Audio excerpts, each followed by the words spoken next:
Offering our collective salutations to the Almighty, respected elders, devotees from around the world, staff and students, a good morning and welcome to day 91 of One World, One Family World Cultural Festival. Today we are delighted to celebrate Sri Lanka, the pearl of Indian Ocean. From the sacred city of Anuradhapuram and the misty hills of Kandy, to the beaches of Galai and to the bustling streets of Colombo, every corner of Sri Lanka is filled with beauty and serenity. It is the land that shared with the world the gentle wisdom of the Theravada Buddhism, the mesmerizing art of Kandyan dance, and the fragrant gift of Ceylon tea. Today, as we celebrate Sri Lanka, we honor a timeless spirit of true beauty. As part of Universal Wisdom for a United World lecture series, we are delighted to welcome Venerable Bhathiramule Amandasan Teru from Jetavanarama Buddhist Monastery, Sri Lanka. A revered teacher, guide, and living example of Buddhist timeless message. He was technological solution architect at one of the world's leading investment bank in London. Venerable Amandasan Teru made a life-changing decision to renounce material success and dedicate himself to the pursuit of enlightenment. Globally renowned for his Gateway of Nibbana sermon series, he has the gift of expressing Buddhist philosophy in simple and relatable terms that resonates with modern audience. Through his discourses, he helps people explore the root of suffering and discover pathway to healing through understanding. As the guiding light of Vimukti Foundation, Venerable Amandasan Teru leads several humanitarian initiatives from youth development and education to drug inhabitation and compassionate care, transforming many lives across Sri Lanka. He currently mentors over 100 monks and equal number of male and female Angarikas, nurturing a generation of spiritual practitioners grounded in selfless service and self-realization. Venerable Amandasan Teru continues to touch hearts across cultures and continents, reminding us all that art of being happy begins with understanding oneself. Brothers and sisters, please join me in welcoming Venerable Bhathiramule.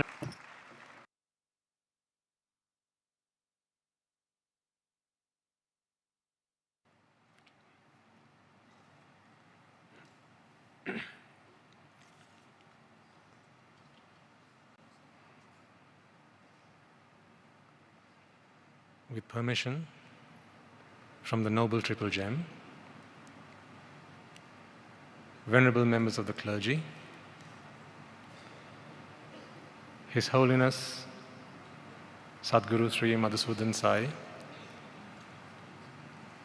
members of the One World, One Family mission, respected elders and dearest children,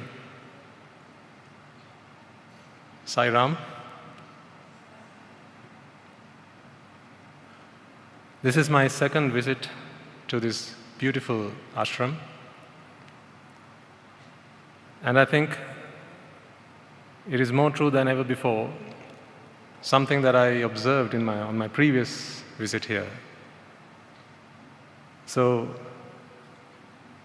permit me to mention it once again. In every individual I have encountered thus far, ever since I walked into this holy precinct, I have seen a little bit of Madhusudan Sai.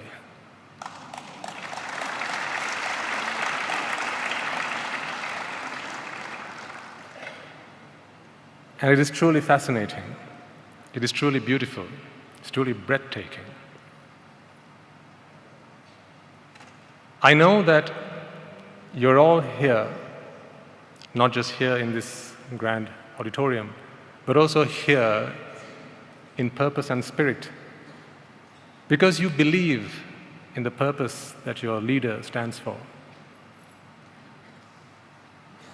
Our paths crossed about a year or so ago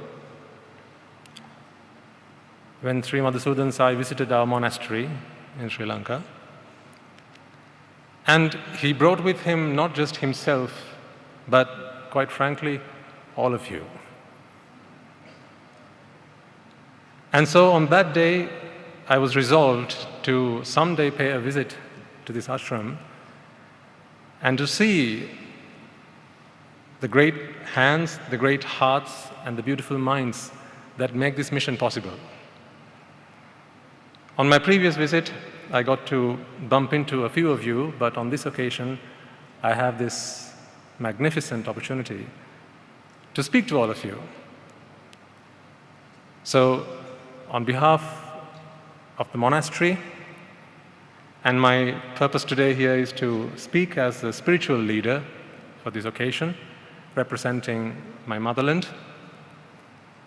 I want to thank you all, first and foremost, for having us here and for giving us this wonderful opportunity to see who it is and what it is that makes this global mission a reality.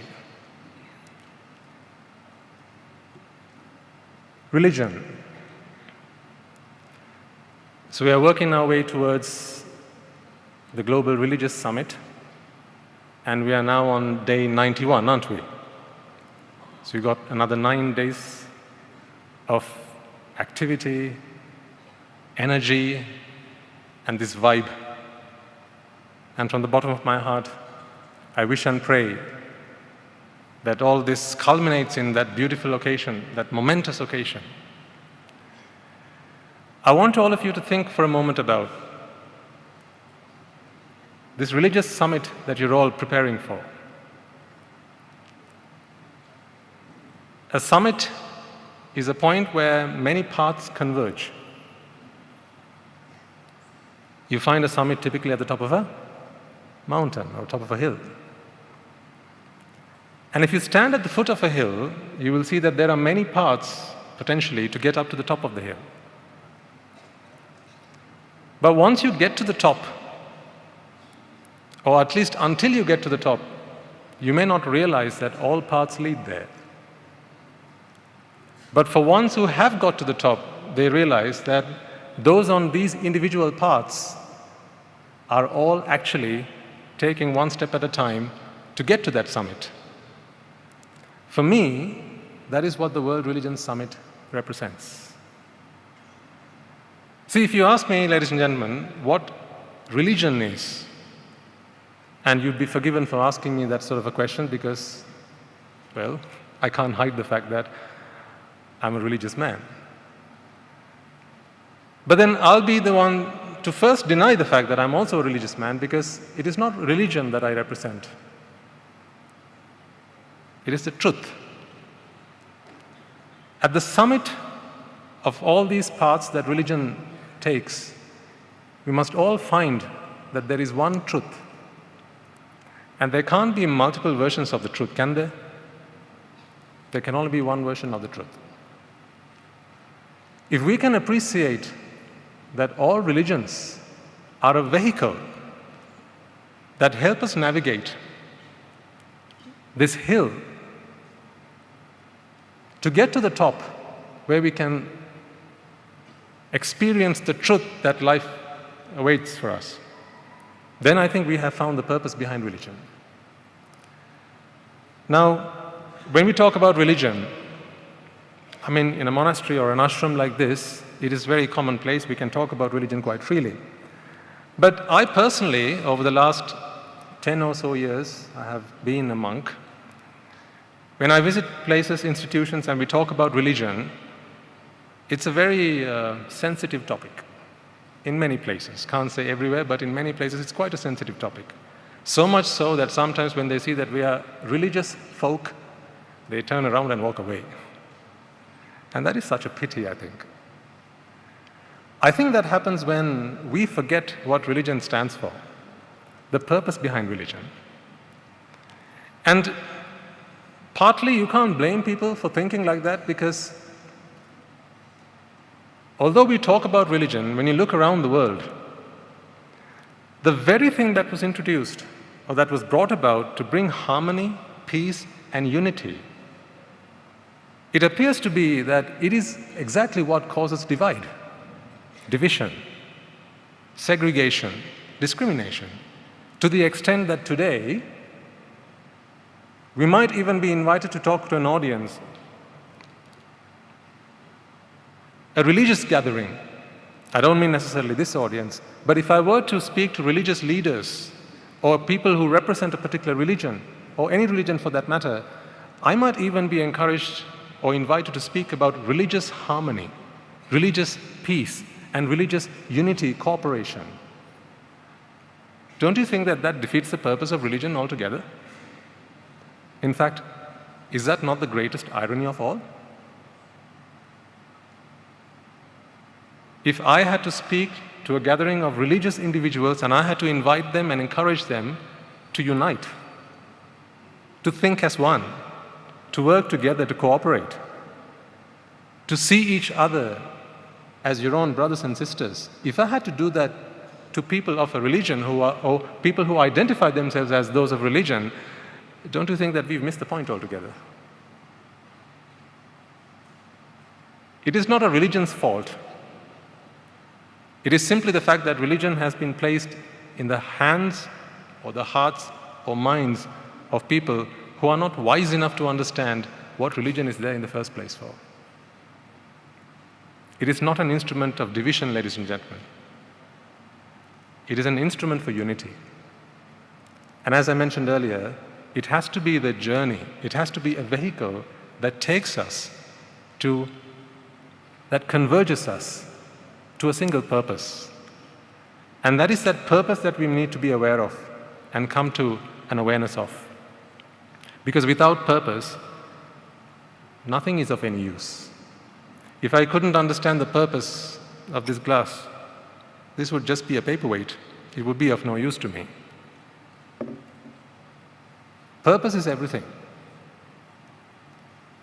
You know that a man has lived a good life when you see someone who has lived a life with purpose. In the Dhammapada, it is said, these are words of the Buddha, I repeat with this audience, it is said that a life of a day lived with purpose is far superior, far greater than 100 years of existence, having not realized what its purpose is. See, this is where you all, dear elders, students, and members of this wonderful mission, this is where you stand out. You stand out because whatever you do, when you extend your hand out to help someone, when you reach out to support communities, you do it with purpose. You do it with a full heart. And you have a great leader here who is there to guide you on that path. I'm a great believer in the fact that we need teachers, leaders, fathers, mothers, who have seen the truth to guide us on that path. And my life is an example of that. I am who I am today because of the people who have shaped me. The gentleman who introduced me just a few moments ago before I came up onto the stage gave a very wonderful description of myself in my personal profile, but I hope you heard in those words were embodied the things that people helped me become, and not me alone. None of those things would have been possible if the wonderful people who walked into my life hadn't shaped me to become who I am today. And I think we can all agree with that about ourselves. I know that when I stand here, I'm looking at an audience, a gathering of people who have discovered the purpose of their lives. You're here with mission. You're here with purpose. You're here because you understand that life has more to do with just living. Life is all about giving life to others. It's about helping other people find their meaning. In this wonderful institution, you have a hospital. And before very long, you're going to have the largest free hospital the world has ever seen. Isn't that just magnificent?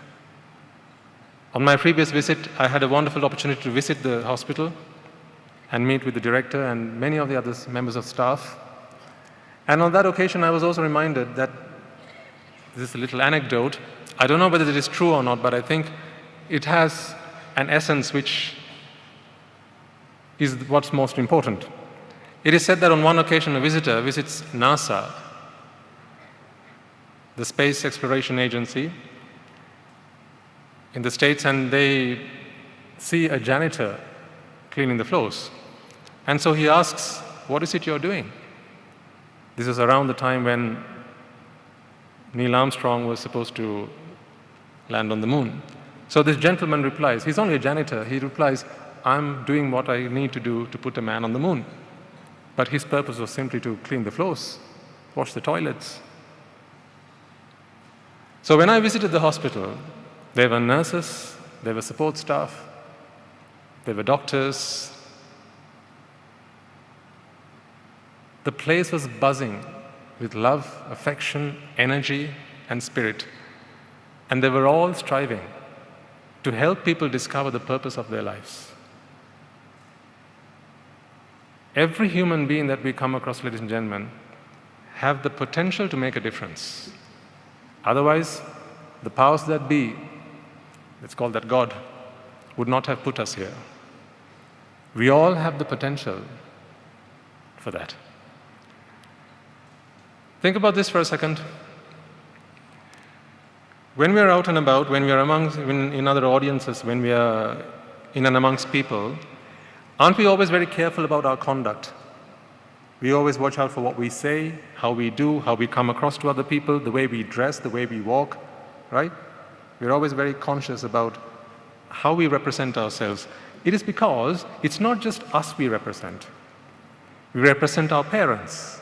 We represent our teachers. We represent our elders. We represent our community. So, of course, as you will understand, when you're out and about, you represent Sri Madhusudan side. So when you speak to someone,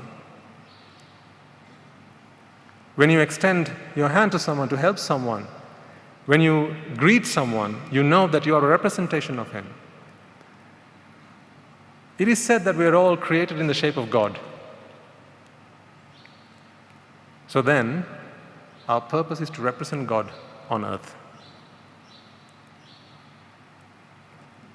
That should be our life's purpose. God stands for all things good. Our purpose in life should be to represent God. What is it that God stands for? If we are all children of God, then our purpose in life should be to treat each other with love, affection, care, compassion, and dignity. Now, as a Buddhist monk, often I get asked this question, "Venerable, how come you speak a lot about God? Because the Buddha does not speak so much about God. And in the Buddhist teaching, they don't speak of an almighty God. So how come you're always going on about God and God and God? Are you somehow trying to create some kind of a friction within the Buddhist community? What's your agenda?" In this day and age, it's very difficult to even say the truth. People always question everything. That's all right. So then people ask me, "Do you believe in God?" I say, "Of course, I do believe in God." And then they say, "But I thought you were supposed to believe in the Buddha, not God." Then I reply, the reason you ask me this question is because you don't see that we speak of the same thing. Help me out, students at the back. How do you spell God? Thank you. It's one of the easiest words to spell, but one of the hardest words to embody, isn't it? G stands for give. Give. Or, that's what the O stands for. And D stands for deny. To deny. That is the God that I believe in. Give or deny. If you give something to someone, to others, God will ensure that that comes back to you. Give good to others, and you can be assured, like clockwork, God will ensure that good comes back to you. How come in this institution, this establishment, I always see a smile on your faces? Because you spend your lives turning frowns upside down. What's the frown upside down? Yes, that's the one you got on your face right now. That is what you have devoted and committed your lives to. And therefore, you always carry a beautiful smile on your face. From the moment the driver picked us up at the airport, I saw that smile. So I wondered whether it was just a pickup taxi that had been summoned at that time, but then I saw the car pass on the windscreen. So then I realized, okay.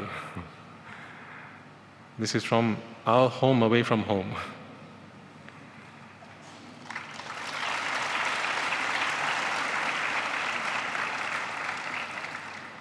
Might I also add,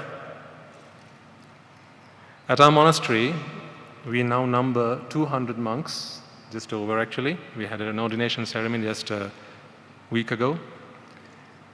We also have anagarikas, young women, just like many of you here, who have come seeking spiritual liberation.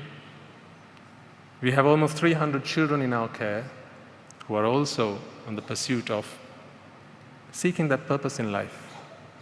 How can we help turn frowns upside down? That purpose? Over the last 10 years of our existence as a monastery, never has my guru, my teacher, permitted us or allowed us to stay outside of the monastery for any more than 1 or 2 nights. This ashram is the only exception to that.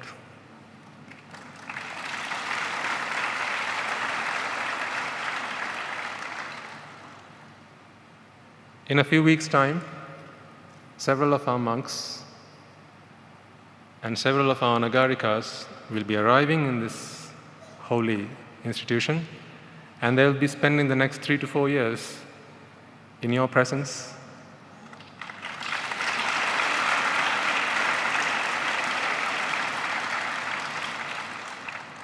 They will come here to live amongst you,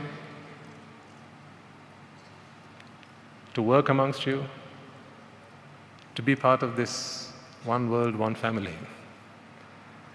This is the only time where our Guru has permitted us to make that excursion outside the monastery for any prolonged period of time. So then you must understand how fondly we hold this institution in our hearts.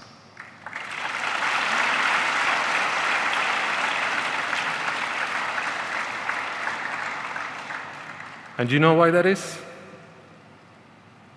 It is because you don't just talk the talk, you walk the walk.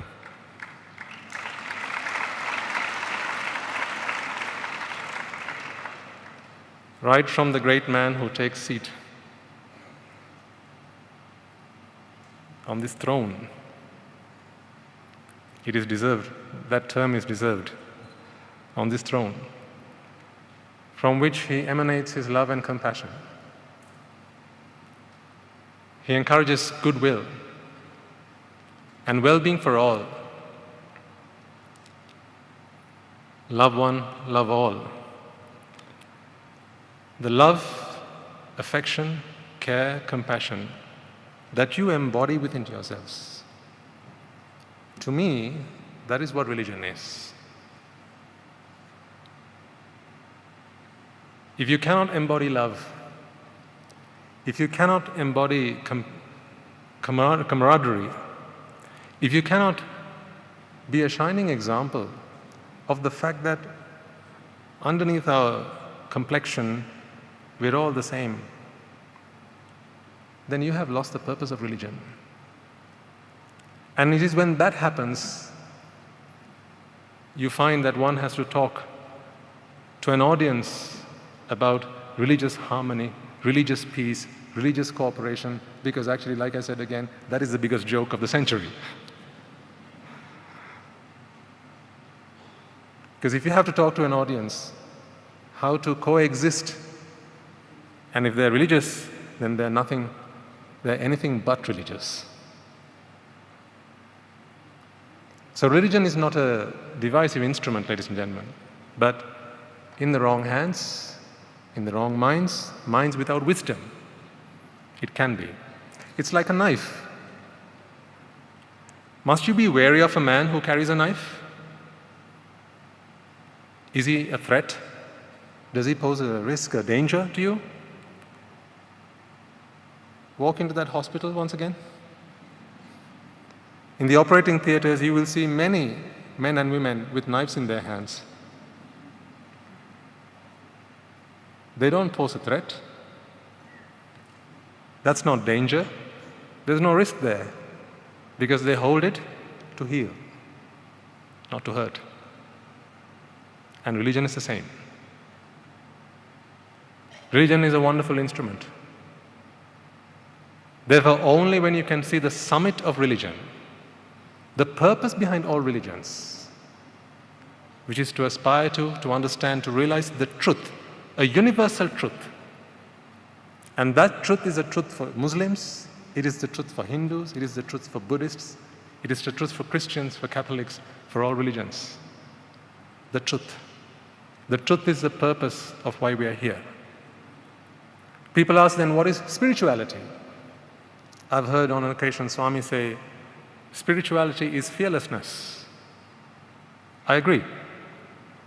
It is to act with fearlessness in the pursuit of what is right.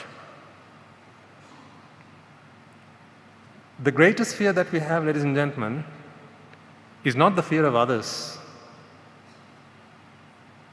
It's the fear that our conscience might accuse us.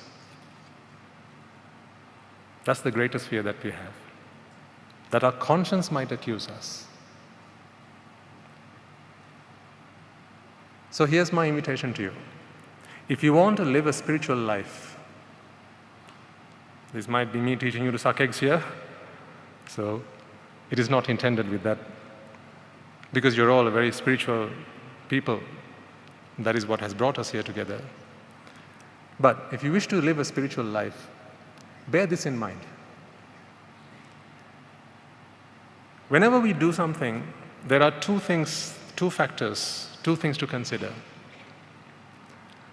Number one is what we do. The what we do. The what. The what we do has an impact on the recipient of that action. The what we do has an impact on the recipient of that action. But number two is the why we do it. The why.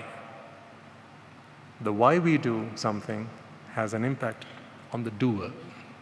That is us. To lead a spiritual life,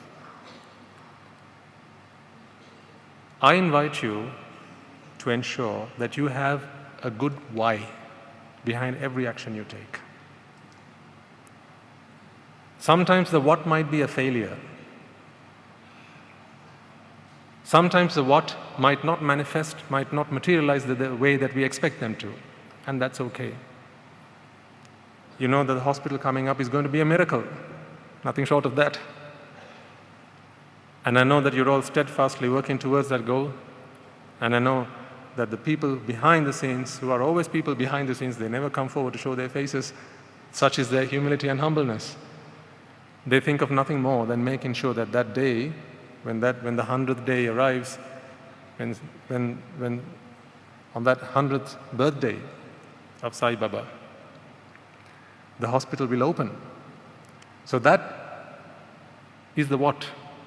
If you ask me, will that be a success? Do miracles actually happen?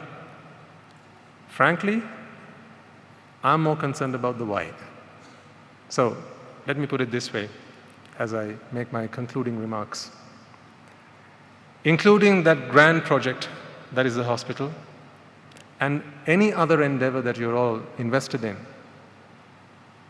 even if the what fails and you're not able to achieve what you want to achieve, fear not, ladies and gentlemen, for as long as you have a good why in your heart, for as long as your conscience does not accuse you, for as long as you can have a good night's sleep as you go to bed and you have no guilt in your heart, then fear not, because that is what God hears. He does not hear your what, He hears your why. Give and you shall get. Give a good why and you shall get a good why. Once again, thank you all for inviting me. I might be the spiritual leader representing my country, and although I'm a monk and therefore I'm of the Buddhist tradition, it has been my honor and privilege to speak on behalf not just of Buddhists, but also of all religions and all faiths, all people whose purpose it is to share love, compassion, and live life with purpose. Thank you all very much once again. Sai Ram.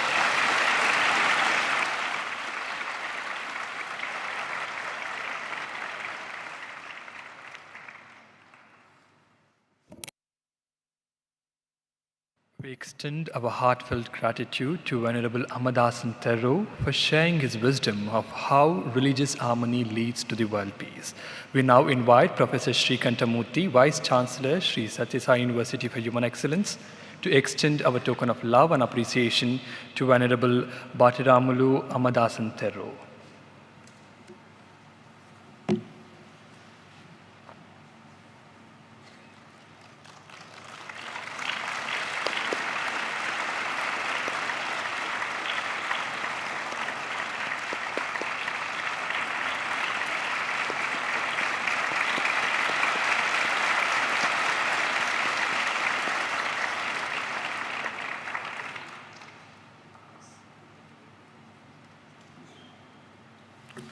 We will now have a short break and then reconvene for Satya Darpan.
ईश्वराम्बा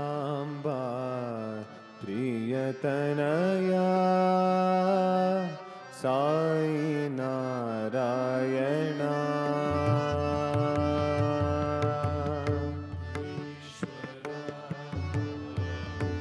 प्रियतनया Sai Narayana ईश्वराम्बा प्रियतनया Sai Narayana ईश्वराम्बा प्रियतनया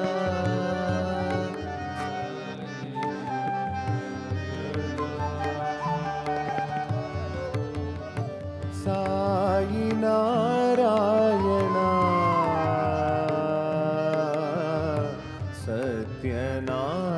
Satyanarayana Sai Narayana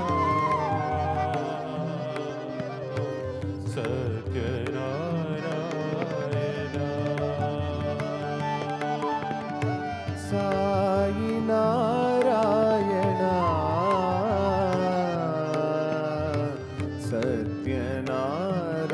Satyanarayana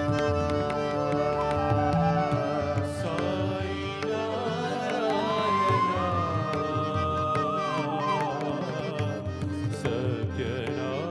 Satyanarayana कलियुग में अवतार लिए कलियुग में अवतार लिए कलियुग में अवतार लिए कलियुग में अवतार लिए कण कण में तेरा नाम साई कण में तेरा नाम साई कण कण में तेरा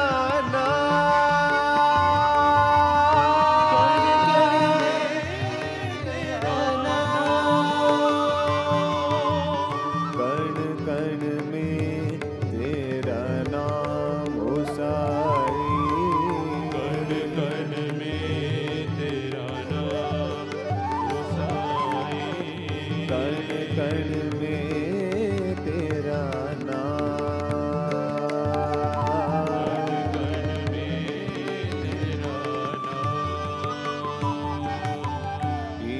ईश्वराम्बा प्रियतनया साई नारायणा ईश्वराम्बा प्रियतनया साई नारायणा साई नारायणा सत्यनारायणा साई नारायणा सत्यनारायणा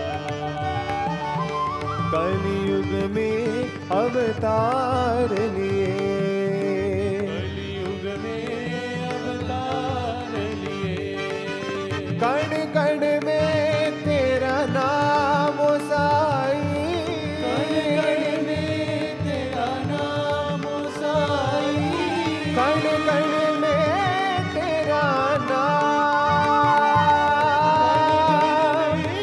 तेरा नाम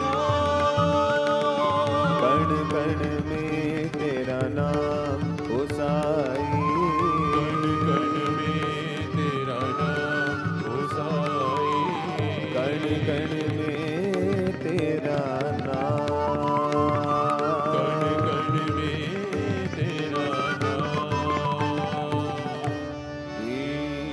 ईश्वराम्बा प्रियतनया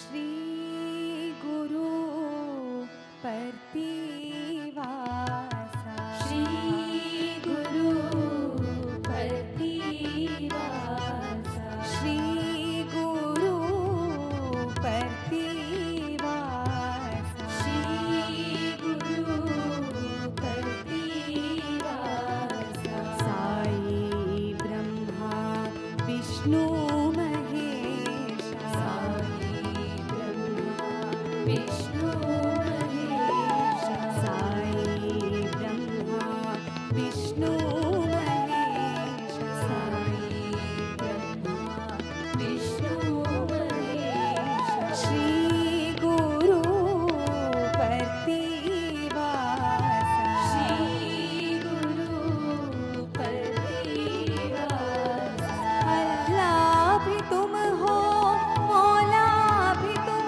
हो अल्लाह भी तुम हो मौला भी तुम हो अल्लाह भी तुम हो मौला भी तुम हो अल्लाह भी तुम हो मौला भी तुम हो ज़ोराष्ट्र महावीर यीशु भी तुम हो ज़ोराष्ट्र महावीर यीशु भी तुम हो ज़ोराष्ट्र महावीर यीशु भी तुम हो ज़ोराष्ट्र महावीर यीशु भी तुम हो राम रहीम हो कृष्ण करीम राम रहीम हो कृष्ण करीम राम रहीम हो कृष्ण करीम राम रहीम हो कृष्ण करीम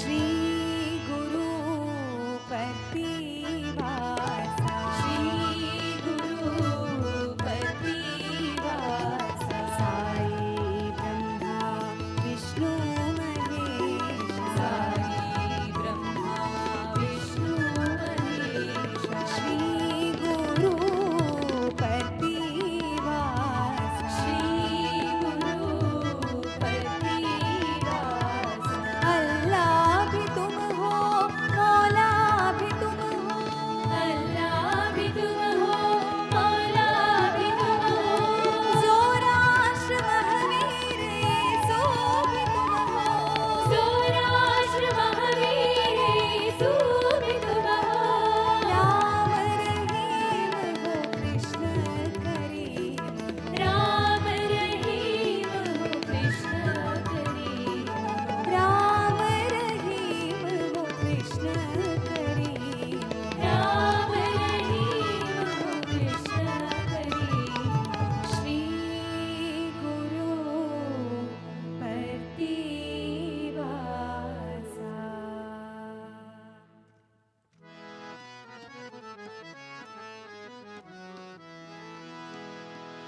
शंभो महादेवा शिव शंभो महादेवा शंभो महादेवा शिव शंभो महादेवा शंभो महादेवा शिव शंभो महादेवा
शम्भो महादेवा शिव शम्भो महादेवा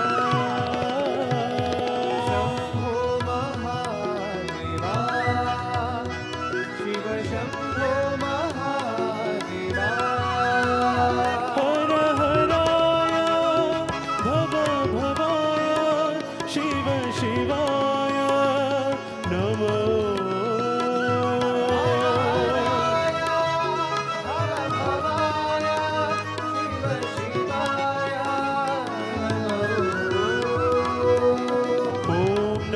शिवाय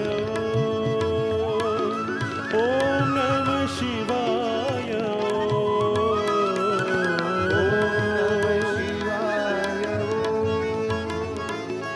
ॐ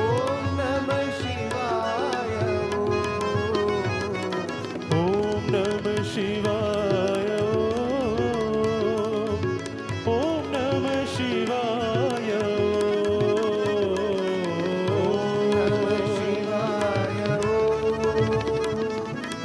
ॐ नमः शिवाय शम्भो महादेवा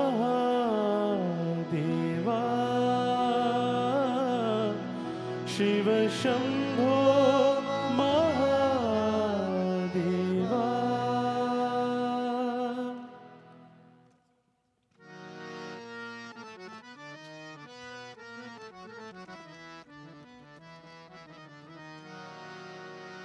सीताराम बोलो बोलो सीताराम राधे श्याम बोलो बोलो राधे श्याम सीताराम बोलो बोलो सीताराम राधे श्याम बोलो बोलो राधे श्याम सीताराम बोलो बोलो सीताराम राधे श्याम बोलो बोलो राधे श्याम सीताराम बोलो बोलो सीताराम राधे श्याम बोलो बोलो राधे श्याम साई राम बोलो बोलो साई राम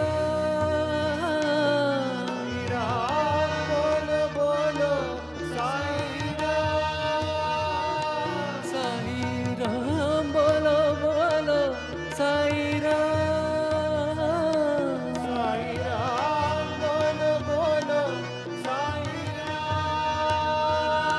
साई राम बोलो बोलो साई राम साई राम बोलो बोलो साई राम साई राम बोलो बोलो साई राम साई राम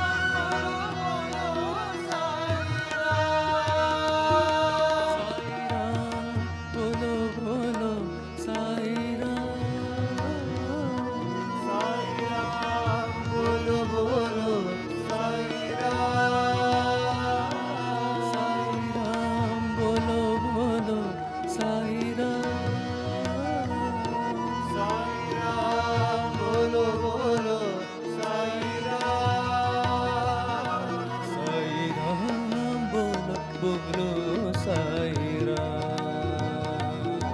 साई राम बोलो बोलो साई राम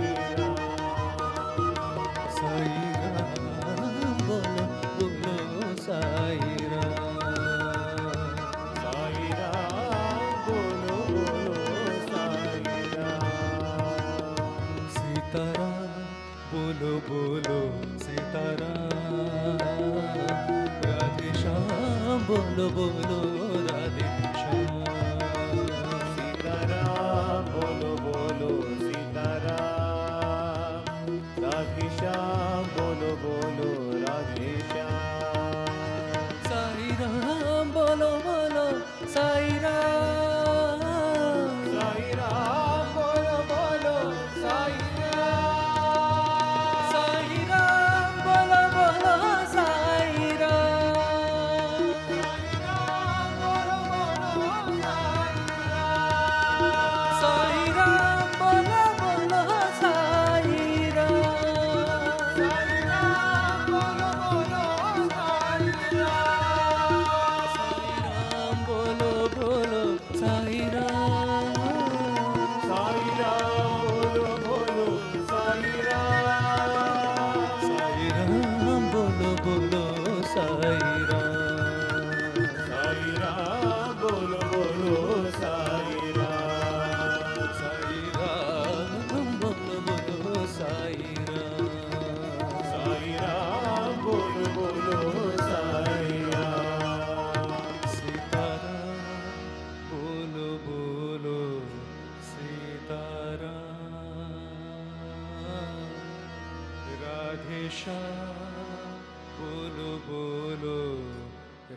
सदाशिव साईश्वरा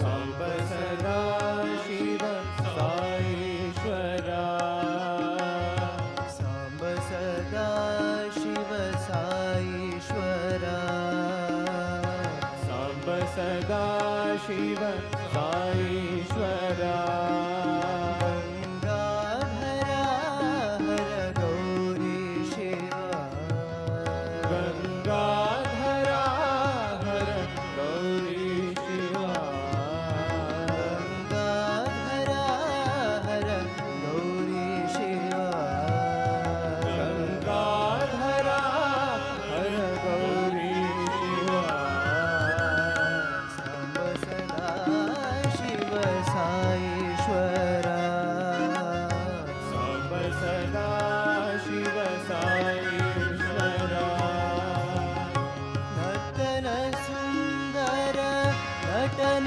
मनोहर सुंदर नटन मनोहर नटन सुंदर नटन मनोहर सुंदर नटन मनोहर नाट्य प्रिय कर नटनेश्वरा नाट्य प्रिय कर नटनेश्वरा नाट्य प्रिय कर नटनेश्वरा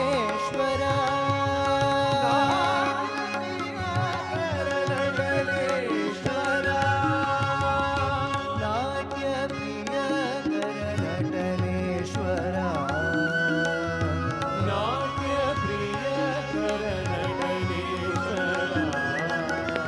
नाट्य प्रिय कर नटनेश्वरा नाट्य प्रिय कर नटनेश्वरा सांब सदा शिव साईश्वरा सांब सदा शिव साईश्वरा गंगाधरा हर गौरी शिवा गंगाधरा हर गौरी शिवा सांब सदा शिव साईश्वरा सांब सदा शिव साईश्वरा नर्तन सुंदर नटन मनोहर नर्तन सुंदर नटन मनोहर नाट्य प्रिय कर नटनेश्वरा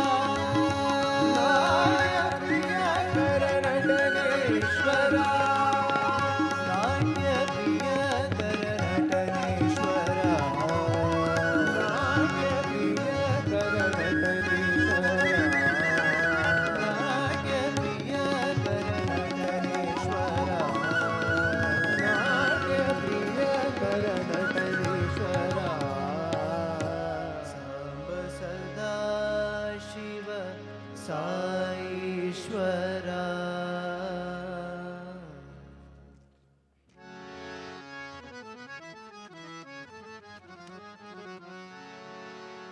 दानव भंजन राम साई श्यामल कोमल दानव भंजन राम साई श्यामल कोमल दानव भंजन राम साई श्यामल कोमल दानव भंजन राम साई श्यामल कोमल हे राम राम जय राम साई राम राम राम हे राम राम जय राम साई राम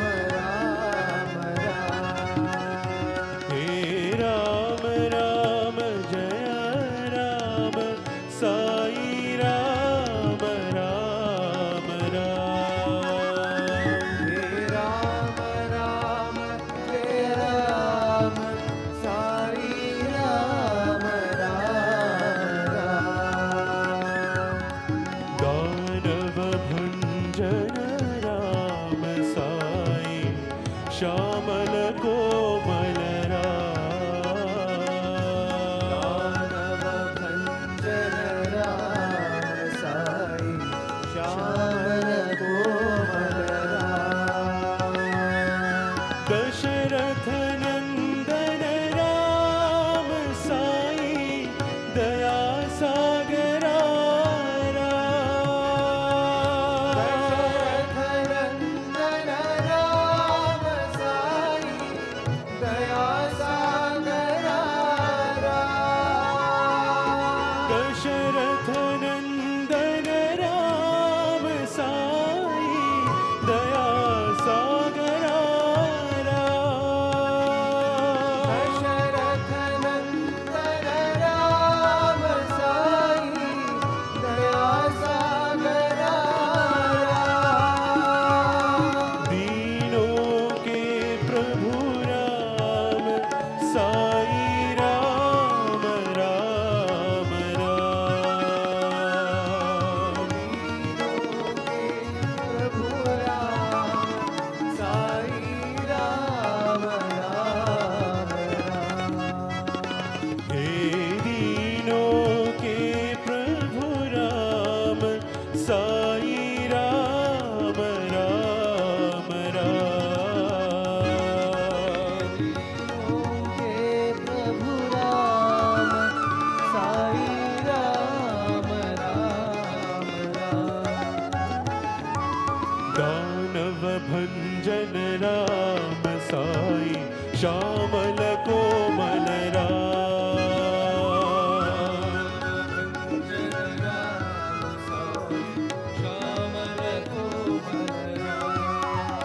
हे राम राम जय राम साई राम राम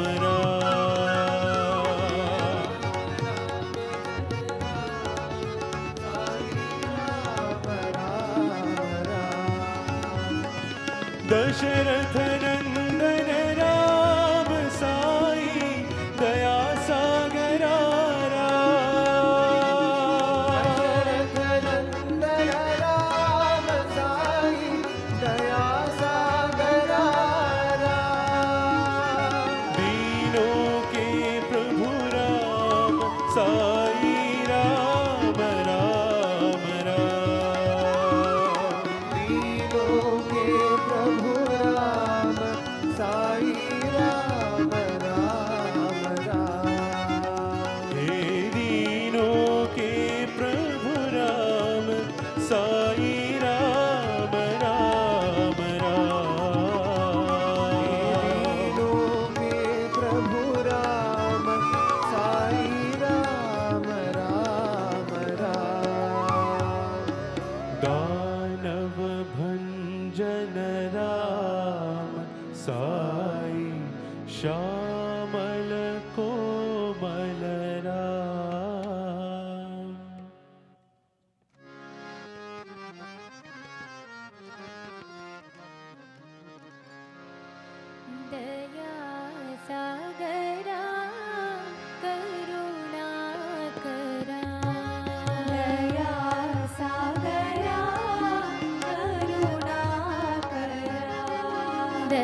हम सब मिलकर मंगल गाए, हम सब मिलकर मंगल गाए, हम सब मिलकर मंगल गाए।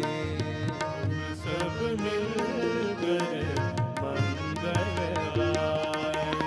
साईं भगवान सत्य साईं भगवान, साईं भगवान सत्य साईं भगवान, साईं भगवान सत्य साईं भगवान, साईं भगवान सत्य साईं भगवान। सब सुख जीवन साईं भगवान, सब सुख जीवन साईं भगवान, सब सुख जीवन साईं भगवान, सब सुख जीवन साईं भगवान, सब दुख हरना साईं भगवान, सब दुख हरना साईं भगवान, सब दुख हरना साईं भगवान, सब दुख हरना साईं भगवान, सत्य स्वरूपा साईं भगवान, सत्य स्वरूपा साईं भगवान, सत्य स्वरूपा साईं भगवान, सत्य स्वरूपा साईं भगवान, हृदय निवासी साईं भगवान, हृदय निवासी साईं भगवान, हृदय निवासी साईं भगवान, भक्ति निवासी साईं भगवान। हम सब मिलकर मंगल गाए, हम सब मिलकर मंगल गाए।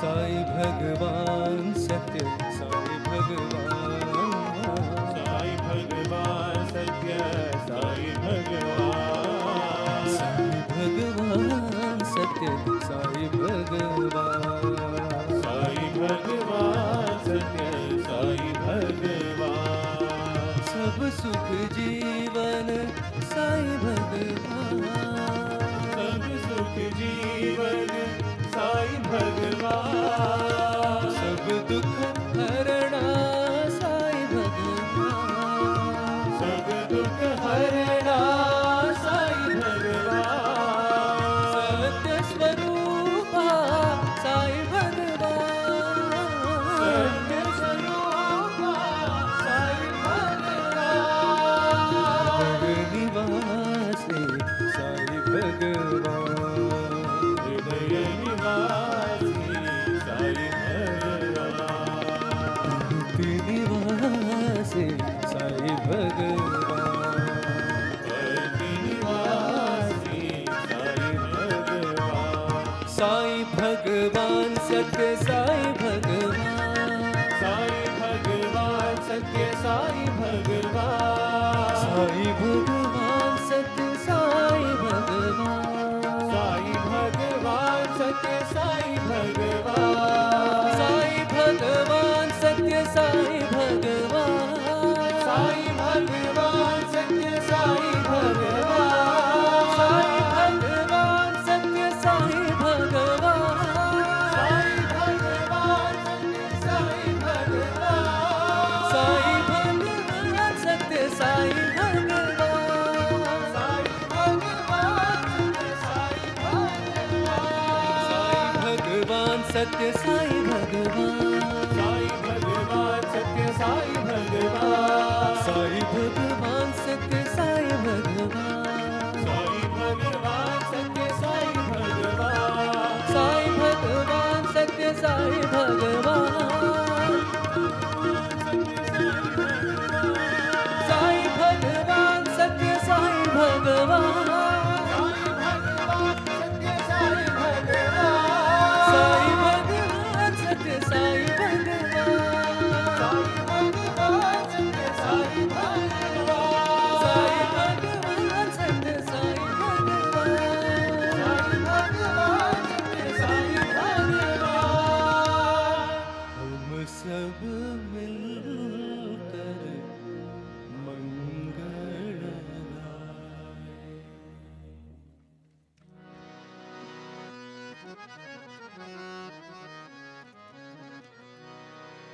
रघुपते श्री रामचन्द्र राघवा दयानिधे रघुपते श्री रामचन्द्र राघवा दयानिधे रघुपते श्री रामचन्द्र राघवा दयानिधे रघुपते श्री रामचन्द्र राघवा दयानिधे पशुपते श्री पार्वतीशा शङ्करा सदा शिवा पशुपते श्री पार्वतीशा शङ्करा सदा शिवा पशुपते श्री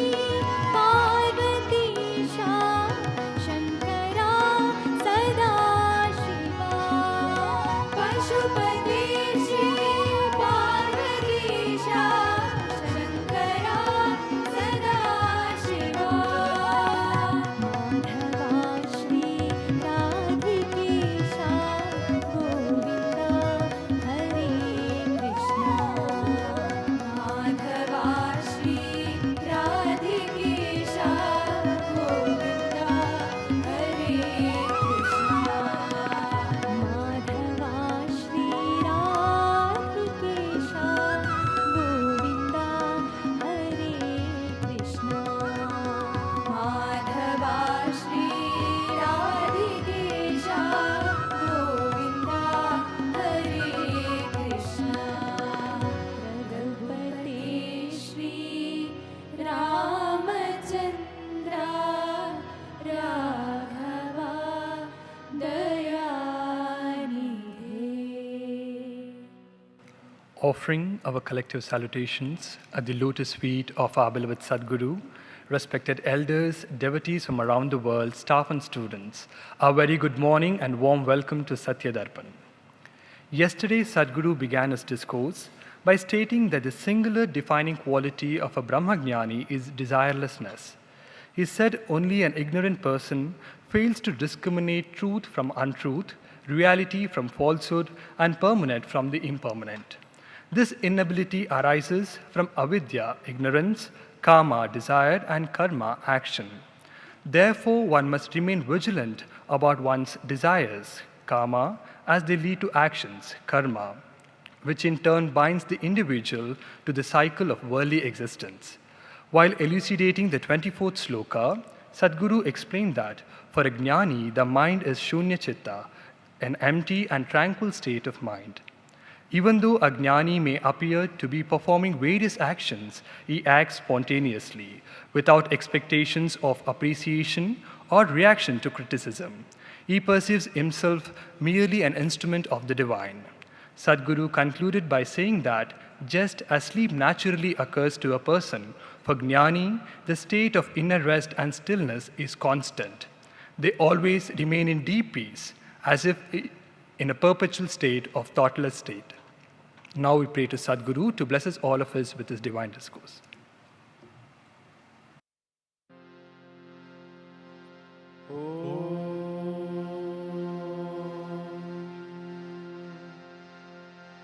सहना भवतु सहनौ भुनक्तु सह वीर्यङ्करवावहै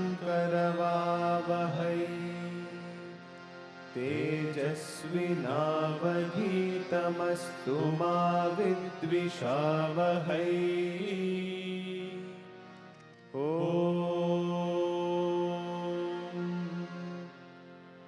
शान्ति शान्ति शान्तिः.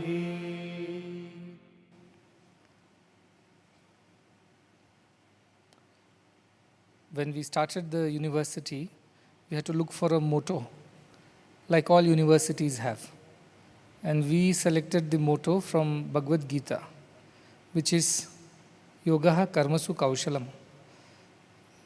Excellence in action is yoga, is how it is translated. But I said, no, it's perfection in action is yoga. Every act that is done perfectly It's truly a spiritual act because God is perfection. Now, some people understand perfection as doing it the way it should be done, exactly without any deviation, without any mistake, without any error. That is perfection. Of course, that is, in the worldly way, that is perfection. If a song has to be sung in a certain way, it has to be sung in a certain way.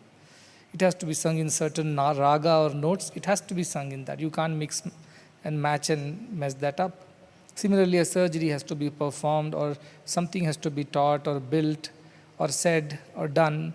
They have to be done as per the standards that are meant for them. But in the spiritual parlance, perfection is not merely the external manifestation of the thoughts, words, and actions. That you think correctly, you speak correctly, and you do correctly just as per the norms and standards that are prescribed. That's not the real understanding of perfection. That is the external manifestation of perfection. But what is the inner essence of perfection? And once when I was quite young and I had asked Bhagwan, he said, only Jnani can be perfect. Only a person of self-realization is perfect. All others are imperfect. And so whatever a self-realized person does alone is perfect. All others are done imperfectly only. From the worldly point of view, maybe the self-realized person cannot paint or draw or speak or sing or do things just as a good architect or an engineer or a doctor or a teacher or a singer can do. So worldly people will say, oh, he's not perfect in how he has done things. But in God's eyes, he is perfect because he's self-realized. A self-realized person is perfect from inside.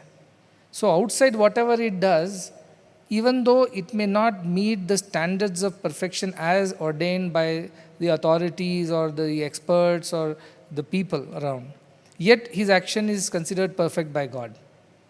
Because he is acting from the point of self-realization where there is no doership. Doership is that which contaminates perfection. Many people used to come. I remember one of the birthday functions of Bhagwan, and all the people around him got very excited. They invited who's who of the Bollywood and singing and everybody to be on the stage and perform, and a huge stage was erected in his stadium, and everything was so much paraphernalia, fanfare was going on. And Bhagwan seemed to be not interested in any of it. But anyways, the program began because it was already scheduled, slated that way, so everybody was following the process. And halfway through the program, I was a new student, I did not know all these things. I was quite excited to see all these so-called singing superstars from the music industry or the film industry, all on one stage, and everybody singing for Bhagwan, and what a glorious thing to have it and all that. Like a limited-minded Ajnani, I was very happy with the whole thing. Halfway through the program, as they were singing, suddenly the mics went off. And we thought, in such a huge program, how can there be a technical glitch like this that everybody, all singers, instrument players, 30 of them on a big stage, everybody's mic is gone off. And I thought this is a technical error, but it was not a technical error. Bhagwan got it switched off. And the program stopped abruptly, and the singers were at a loss. What's going on? These are all those Bollywood top singers. Everybody's at a loss. What's going on? Music has stopped. They're playing, but no sound is coming. So it took a while for them to realize that it has been told to them unceremoniously that they can stop now. And imagine such a huge humiliation, public humiliation for those singers who already have mountains of ego, because they are a singer and all that. Bhagwan just cut it off halfway through, and we all students were wondering. But those who had gone through these things earlier, they knew this happens when he doesn't like something, that's it. Switch off the mic. And then suddenly the program changed, he got up, started giving discourse. And I'm sure the organizers would be, I don't know what to say. They would be like, not crestfallen is not even the word. They would be like totally destroyed that day. But why did he do that? They were singing very good. From an ordinary person who is in the world, they were very excited. Bhagwan's birthday, the topmost singers are here. The best program ever that has ever happened here is going on. Let us rejoice, enjoy, and whatever. But Bhagavan didn't enjoy. He just switched it off, started off with discourse. I don't know what happened after that post-program. You can only imagine. But why did he do that? Because perfection for him is not this external perfection of the finesse that we talk about. Played very well, sang very well, perfect it was. There was no sense of, if there is no devotion in that, if there is no feelings, if there is no that inner connect, then God is not going to enjoy. World will enjoy it because worldly people have no such depths. God will not enjoy it. So many times there are people are coming here singing, I have to just tolerate. I read somewhere, God tolerates excellence but expects perfection. So I have to tolerate a lot of excellence that happens on the stage. Because they are very good at what they are doing from the worldly point of view. But from the spiritual point of view, they are not perfect at all because they have a lot of doership, ego, enjoyership, and attachment to whatever they're doing. And yes, they may say they're doing it for God, but somewhere they're doing for public appreciation and applause, somewhere to sort of show off their excellence in public and get some appreciation. So when you keep an eye on the fruit of the action and you are the doer, that action is imperfect. So yoga karmasu kaushalam is not just about doing it right on the outside. That is necessary. But more importantly, it is necessary that you are doing it right on the inside, which is having no doership and no enjoyership of the action. And jnanis live like that. They're perfect. They're perfect. Why? Because there is no doership in their doing. You may compare the notes and say, no, but they did not do it the perfect. There is a better artist or better engineer or better architect or a doctor who can do this better. Of course, they can do it better, but it won't touch God. It won't reach God. It's like fake currency note. Looks the same, but doesn't work. So Bhagavan was very particular that purity of your action, purity of your intention is the most important aspect of perfection. And that is what Ashtavakra Gita is teaching us, how to perfect ourselves as jnanis when there is absolutely no desire, no doership and no enjoyership. That is when your actions are perfect. That is when you are God-like. Not even like, you are God in that moment because you are just doing as God does. So this is very important for all of us to remember, especially those who are involved in so-called God's work. If they're involved in the world's work, which we are busy making money and having a good time, don't even bother. But those who claim to be involved doing God's work, they better watch out. Are we doing it perfectly? And what is perfection? Having no doership whatsoever, no enjoyership whatsoever is alone defined as perfection as per Bhagavan. So he said jnanis are perfect because whatever they do it without any doership and enjoyership. That's why children are perfect. Why children are perfect? Because whatever they do, there is no doership in it. They'll do today and forget tomorrow.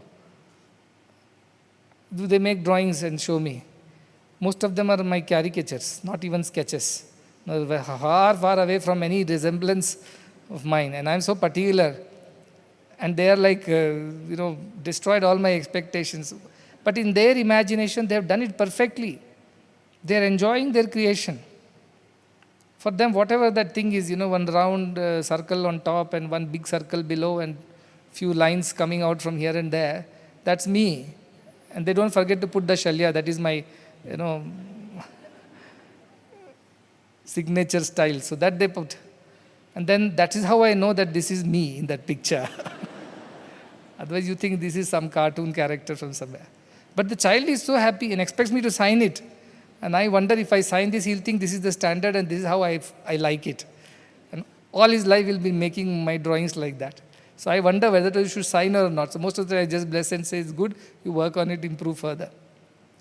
But they are perfect because in their imagination, this is how I am.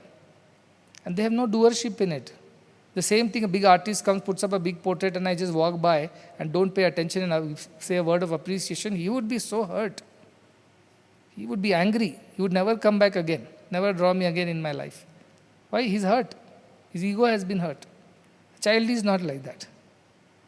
First time I made a sketch of Bhagavan when I was in the first year of undergraduation. During the winter vacations, there was flooding that was happening because winter vacations come around October. And that time, generally, there are always, the Bay of Bengal always has heavy rains or storms or things like that. So Chennai side gets very flooded. So my train was from Chennai. In those days, very few trains used to go to Chhattisgarh directly. So I had to go to Chennai, catch a train from Madras Central, and then go all the way to some place. From there, I will change another train and things like that. So that day, what happened is that because of the flooding, they announced that all the trains have been cancelled. So I was crestfallen, because who does not want to go for a holiday, especially if you're in the first year of your studies, you're missing your home. But now it was not to be. What do I do then whole of 10 days? So I got some paper and a pencil, not a very good sketchbook or good quality art paper, just a simple notepad like thing, and took a pencil and started sketching Bhagavan. And with great effort and interest, I made the sketch. And when he was there, because there are very few students around, so you had a good opportunity to be close enough. So when he was passing by, I lifted my sketch like all these kids do and showed it to him. And he made a face as if he had bitten a lemon or something like that. So bad like that, it's horrible like that. My first reaction was not hurt, not embarrassment, not insult, because so many are watching and he made a face like this. First thing is that, oh, I disappointed him. See, others may think, how could he make a face at me like this? You know how much effort I have put this? At least if he wanted to ridicule me or correct me, he should have done it privately in front of everybody. He made a face. Now everybody knows that I am horrible in drawing. So, but that was not my first thought. That was a good part of it. My first thought was, oh, I have disappointed him. Seems like I haven't done it well. So what did I do? Instead of giving up sketching, saying, I don't want to do it anymore, anyway he doesn't appreciate, I went back and seriously, critically looked at what I had done and sought the opinion of few others. They said, see, there are certain things Bhagavan does not like in his sketches. So don't put those things in. And I won't tell you what those things are. But everybody wants to look good, right, in their sketches. So even though you don't look good, you want to be portrayed as you look better than what you really are. So they told these are the things that he does not like. So please don't use such dark pencils. Keep it light and easy. And his hair, he's very touchy about it. It cannot be bad. It has to be done well. And his smile and whatever the features, he's very particular about it. Don't destroy it like this. Only then I realized what were my mistakes, what were my mistakes. Technically, the sketch might have been right, because if you want to exactly copy how Bhagavan looks, that is how it looks. But it was not how it's supposed to be, because that is not how he liked it. So I learned, after that I made several sketches, many he signed, blessed. After that I gifted it to so many people also that he signed, and he appreciated. But the idea is that Jnani does it with purity. Therefore it is perfect. Ajnani does not do it with purity, so even though it appears to be perfect, it is not in the eyes of the God. So how do you please God? How do you make sure that you are doing the right thing? Only if you have no doership and enjoyership. Suppose I had a lot of doership, I would have felt very hurt and probably never sketched again. Many people do that. But that is not how you approach the issue. You approach the issue with humility, with surrender, and with resolve to do it better. And work hard after that. Then whatever comes out of it is good. And another, because I started with the sketch, it so happened that I had made another sketch of Bhagavan, and also a photo and things like that, and I wanted desperately to get it signed by him. Because all students have this. At least one thing should be with me which is signed by him. Like a student, I also was like that. So I went with that every day for I don't know how many days. It was in a big cardboard roll box, and carefully has to take every evening to Mandir and hope that I can show him and then he will sign. He never signed. Days passed, weeks passed, and every day I'll diligently carry it, but nothing happens. One day I thought, if he signs this, I will donate it to the Samiti or whatever, wherever I come from. I'll give it to the temple there, Bhagavan's temple. And he signed it on that day. And I couldn't do anything after that. I had to keep up my promise. So that enjoyership that I wanted out of this sketch, that once he signs, I can keep it in my home and boast about it. Anybody who comes will say, this is signed by Bhagavan. But he did not sign. For days he did not sign. The day I said, this is for the Samiti, I do not want it for myself, please sign it.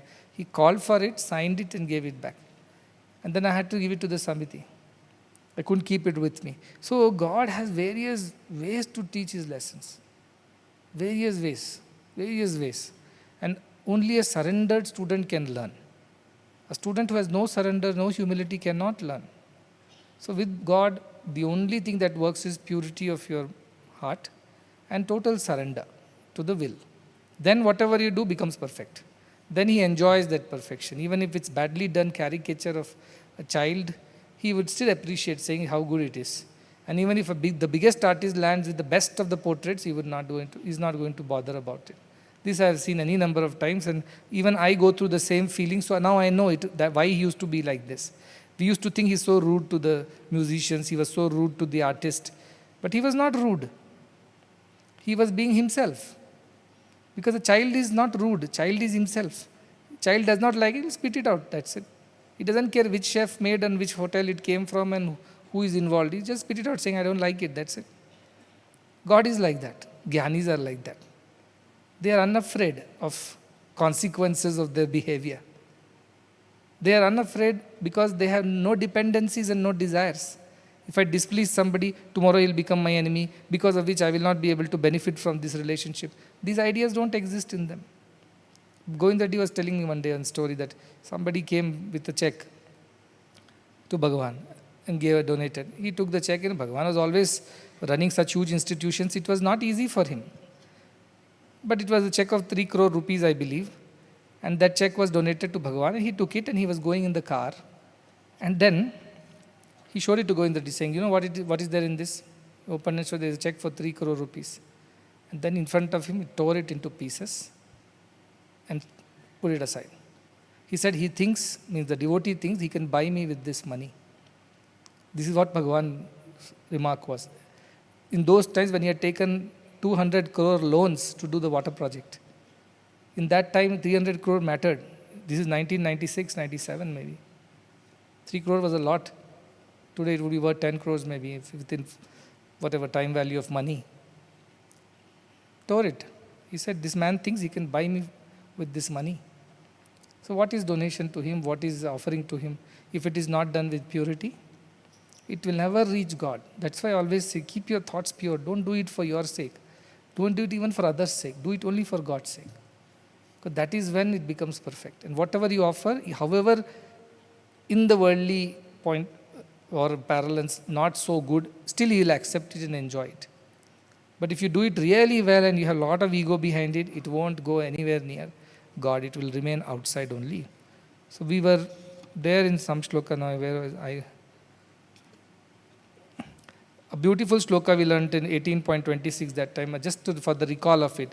And a beautiful word we learned, atatvadi. Remember atatvadi? Atatvadi means I don't associate myself with the action or the doership. I am not, that is atat.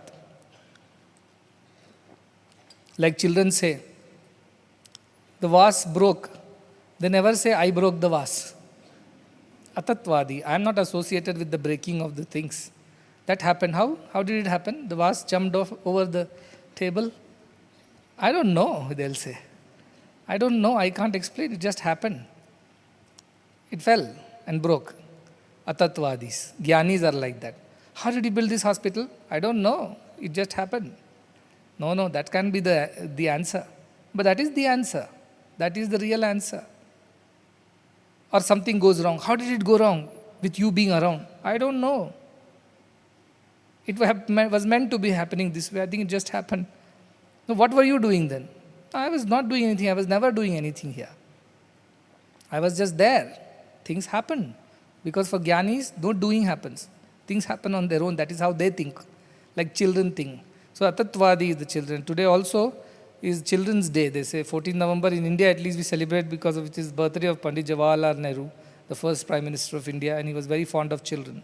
He used to call Chacha Nehru, Uncle Nehru. And this is Children's Day. And children, that's why children are very dear to me because they are gods. They are the purest reflections.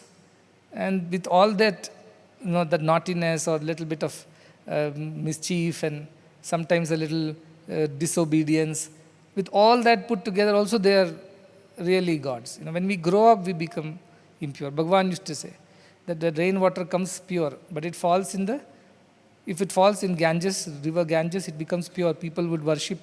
Same rainwater falls in a drain, sewage, it becomes dirty. Nobody even washes their feet with it. Is it the fault of the rain? No, it is the fault of the place where it fell. Like that children are born pure. But they are company that they get into, in terms of the parenting that they get, the society that they land up in, the communities that they live in, that ruins their purity. Otherwise, they're born pure only, he says. పుట్టినప్పుడు అమృత పుత్రులై ఉంటిరి is to say. While born, they were children of immortality only. They were not less than that. But over a period, they become dirty, like the water becomes dirty when it reaches the drain. So I had written a poem on a child. I thought I will share with you. I don't know whether you put it on the screen. One day I was sitting and watching some children, and I remembered my childhood, and I thought, this is life. Why did I grow up? If there is a way that I don't want to grow up and I can just stop growing anymore, how nice it would be if I can go back and become a child again. No care of the world, no care of life. Who says what? Even if they remember, it's only for a moment and then they forget about it, right? So we all grew up as children who did our own things. We had our own minds and we didn't care what the others thought about it. Once in a while, we were reprimanded to behave, and then we took it only with such seriousness that it lasted a few hours, and we were back to our old ways. So that is the poem. I thought just I will share with you. If only I could reverse the wheel of time and go back a couple of years, when I was a child with a mind of my own and lived a life without fears. If only I could be innocent again and be myself as I was to be, not burdened with wishes and desires that meant no deal to me. The birds spoke then, and so did the stars, and night came gliding on dreams, and the trees whispered as the wind whistled, sunshine came pouring in streams.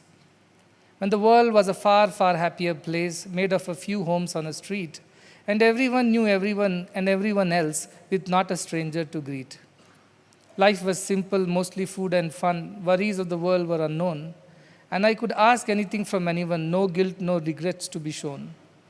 All were mine and I belonged to all, for the rules were not yet taught, that this was mine and that was theirs, and these were my own and those were not. How I wish I could be free again and not worry about tomorrow, living in the here and now of today with nothing from the past to borrow. How I wish I could fly and soar, not bound to any nest of fear, no more living a life for a life of no real gloom nor cheer.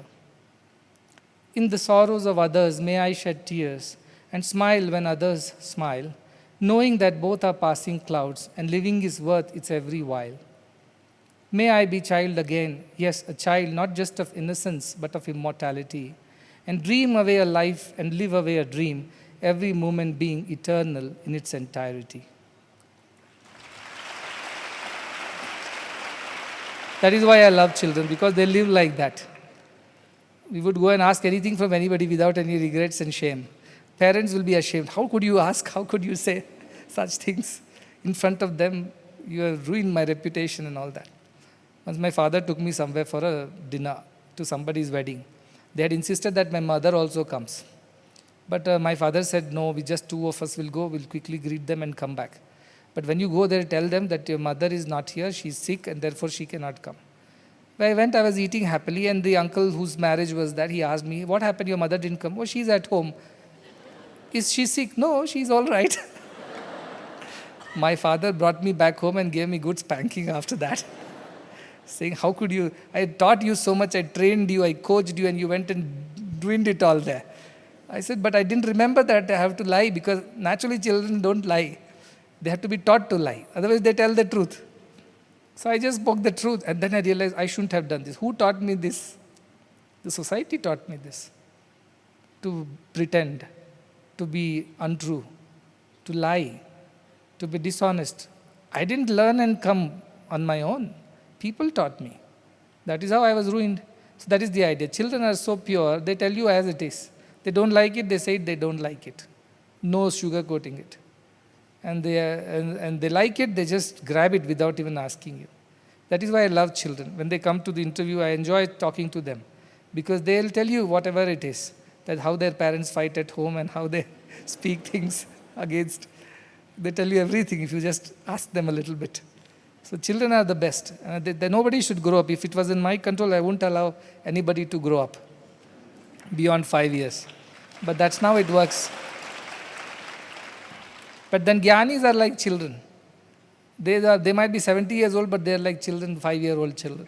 Pure, innocent, spontaneous, and flowing. And that is the beauty of being a Jnani, Atatvadi. I don't associate myself with doing and enjoying. I'm different from all that. I can make a huge castle out of sand, and next moment I can destroy it and enjoy the destruction also. And I have no problem with both. I enjoy both. So that was what Jivan Muktas are like, we heard in the previous shlokas. Now I will go to the next shloka which we have to take up today. It is on page number 180, shloka number 28. It says, Asamadhehe avikshepanna mukshur na chetaraha nischitya kalpitam pashyan brahmaivaste mahashayaha. Continuing the qualities of these great ones. Mahashaya means the great ones. What did they do? They are very sure, nischitya, completely convinced that all this is just an imagination. All the happiness and sorrows and good and bad and pleasures and pains are just imaginations of the mind. They don't really exist because they have seen Pashyan Brahmaiva. They have realized the truth. They have seen the truth. Seen means not physically. You can't physically see God. But you have experienced God. You have experienced the truth. So they are completely convinced that everything is just an illusion. Like somebody who is grown up, he is convinced that the magician's magic show is an illusion. It is not real. A child may start getting scared. What is happening is cutting the person into two. How will the person ever come back? Or he is putting him in the box and burning it all. He will die. Or when he pulls out rabbits and pigeons from the hat or money from the hat, the child is getting all excited in the magic show. But the parents who have come, they would just watch and they would also enjoy, but they won't get attached to it. Children were there. Children watch these superhero movies and all that. They get so excited. They tie a towel around their necks and fly around like a Superman. They do all kinds of things because they think it's all real. They're superheroes who really exist and they can change the world and do this and do that and all that. Only when they grow up, they realize, no, those were just tales of fantasy. They were not real. They are not attached to it anymore. Like these Jnanis see through this falsity of the world. They see these relationships are shallow. These enjoyments of the world are shallow. Also, the sorrows are not real. They come and go. Nothing stays. However tragical thing might be, one overcomes it sooner or later. However happy a thing might be, doesn't last forever. So everything is just passing clouds, as Bhagavan used to say. So they are not attached. So they are convinced. We are also aware of all these truths. We have read enough books and heard discourses, but we are not convinced about it. Mentally we might be convinced, but deep inside we are not convinced about the ephemerality and transience of the world. We still are attached to it, for our dependencies are there, because desires are there. These people have no desire and dependency, so they are thoroughly convinced the world is not worth it.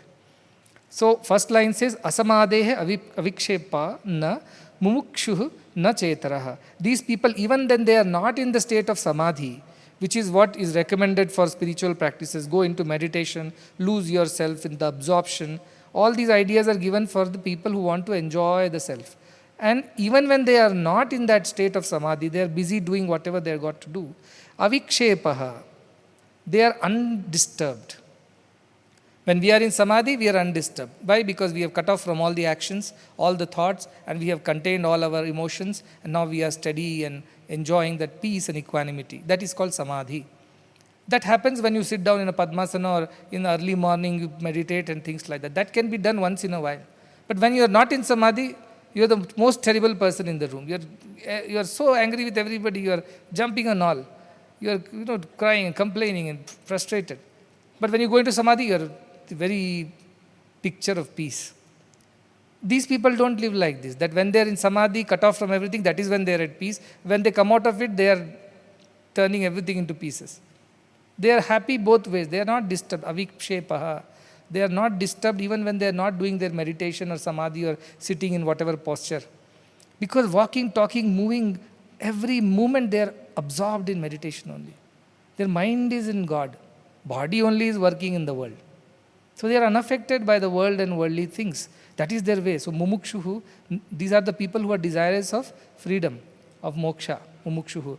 Only such people are capable with nacha itaraha. Others are not capable of it. For others, Morning 3:40 to 4:40, get into your meditation. 4:40 to 5:40, finish your bath and then do your prayers. 5:40 to, they have a schedule. Only when they follow that schedule are they in peace. If one day their schedule moves 5 minutes this way, that way, they lose all the peace. They can't even meditate, forget about talking peacefully to anybody. No, the whole day they'll be frustrated. I did not finish my meditation today. I couldn't finish my prayer. That person called up. This happened, that happened. They keep complaining whole day. They're so dependent on this idea of doing meditation, only then they will be at peace. Whereas these people are peaceful everywhere. They're moving, talking, walking, sleeping, eating, meditation. Yukteswar Giri Maharaj was there. He was the guru of Paramahamsa Yogananda. That time Paramahamsa Yogananda was a very fresh apprentice at his ashram. And he was living with him, and he thought from the first day onwards, this guru will teach him how to do meditation, how to raise your Kundalini Shakti, how to realize the Brahman and all that. But he didn't do anything like that for this Paramahamsa Yogananda, who was very eager and excited. He told him, you maintain the kitchen, you watch over the kitchen and see to that food is served on time to everybody in the ashram. He said, that's all. I come here with great hopes of learning Brahma Vidya and you are giving me charge of the kitchen. And I believe he worked in the kitchen, he had ego clashes with the previous staff, because he was a new blood and didn't mix with others. And so then he said, forget, you are not even useful to run a kitchen. What will you learn things? You go sweep the terrace, because the dry leaves would fall from the trees, so keep sweeping. This Paramahamsa Yogananda was crestfallen. He said, I think I landed in the wrong place. My parents talked such big things about Yukteswar Giri Maharaj. And here he is making me clean the kitchen, cook food, in charge of cleaning the terrace. What is all this? He said, this is no guru. And then on top of that, he had one doubt, because they all were supposed to wake up at 3:40 a.m.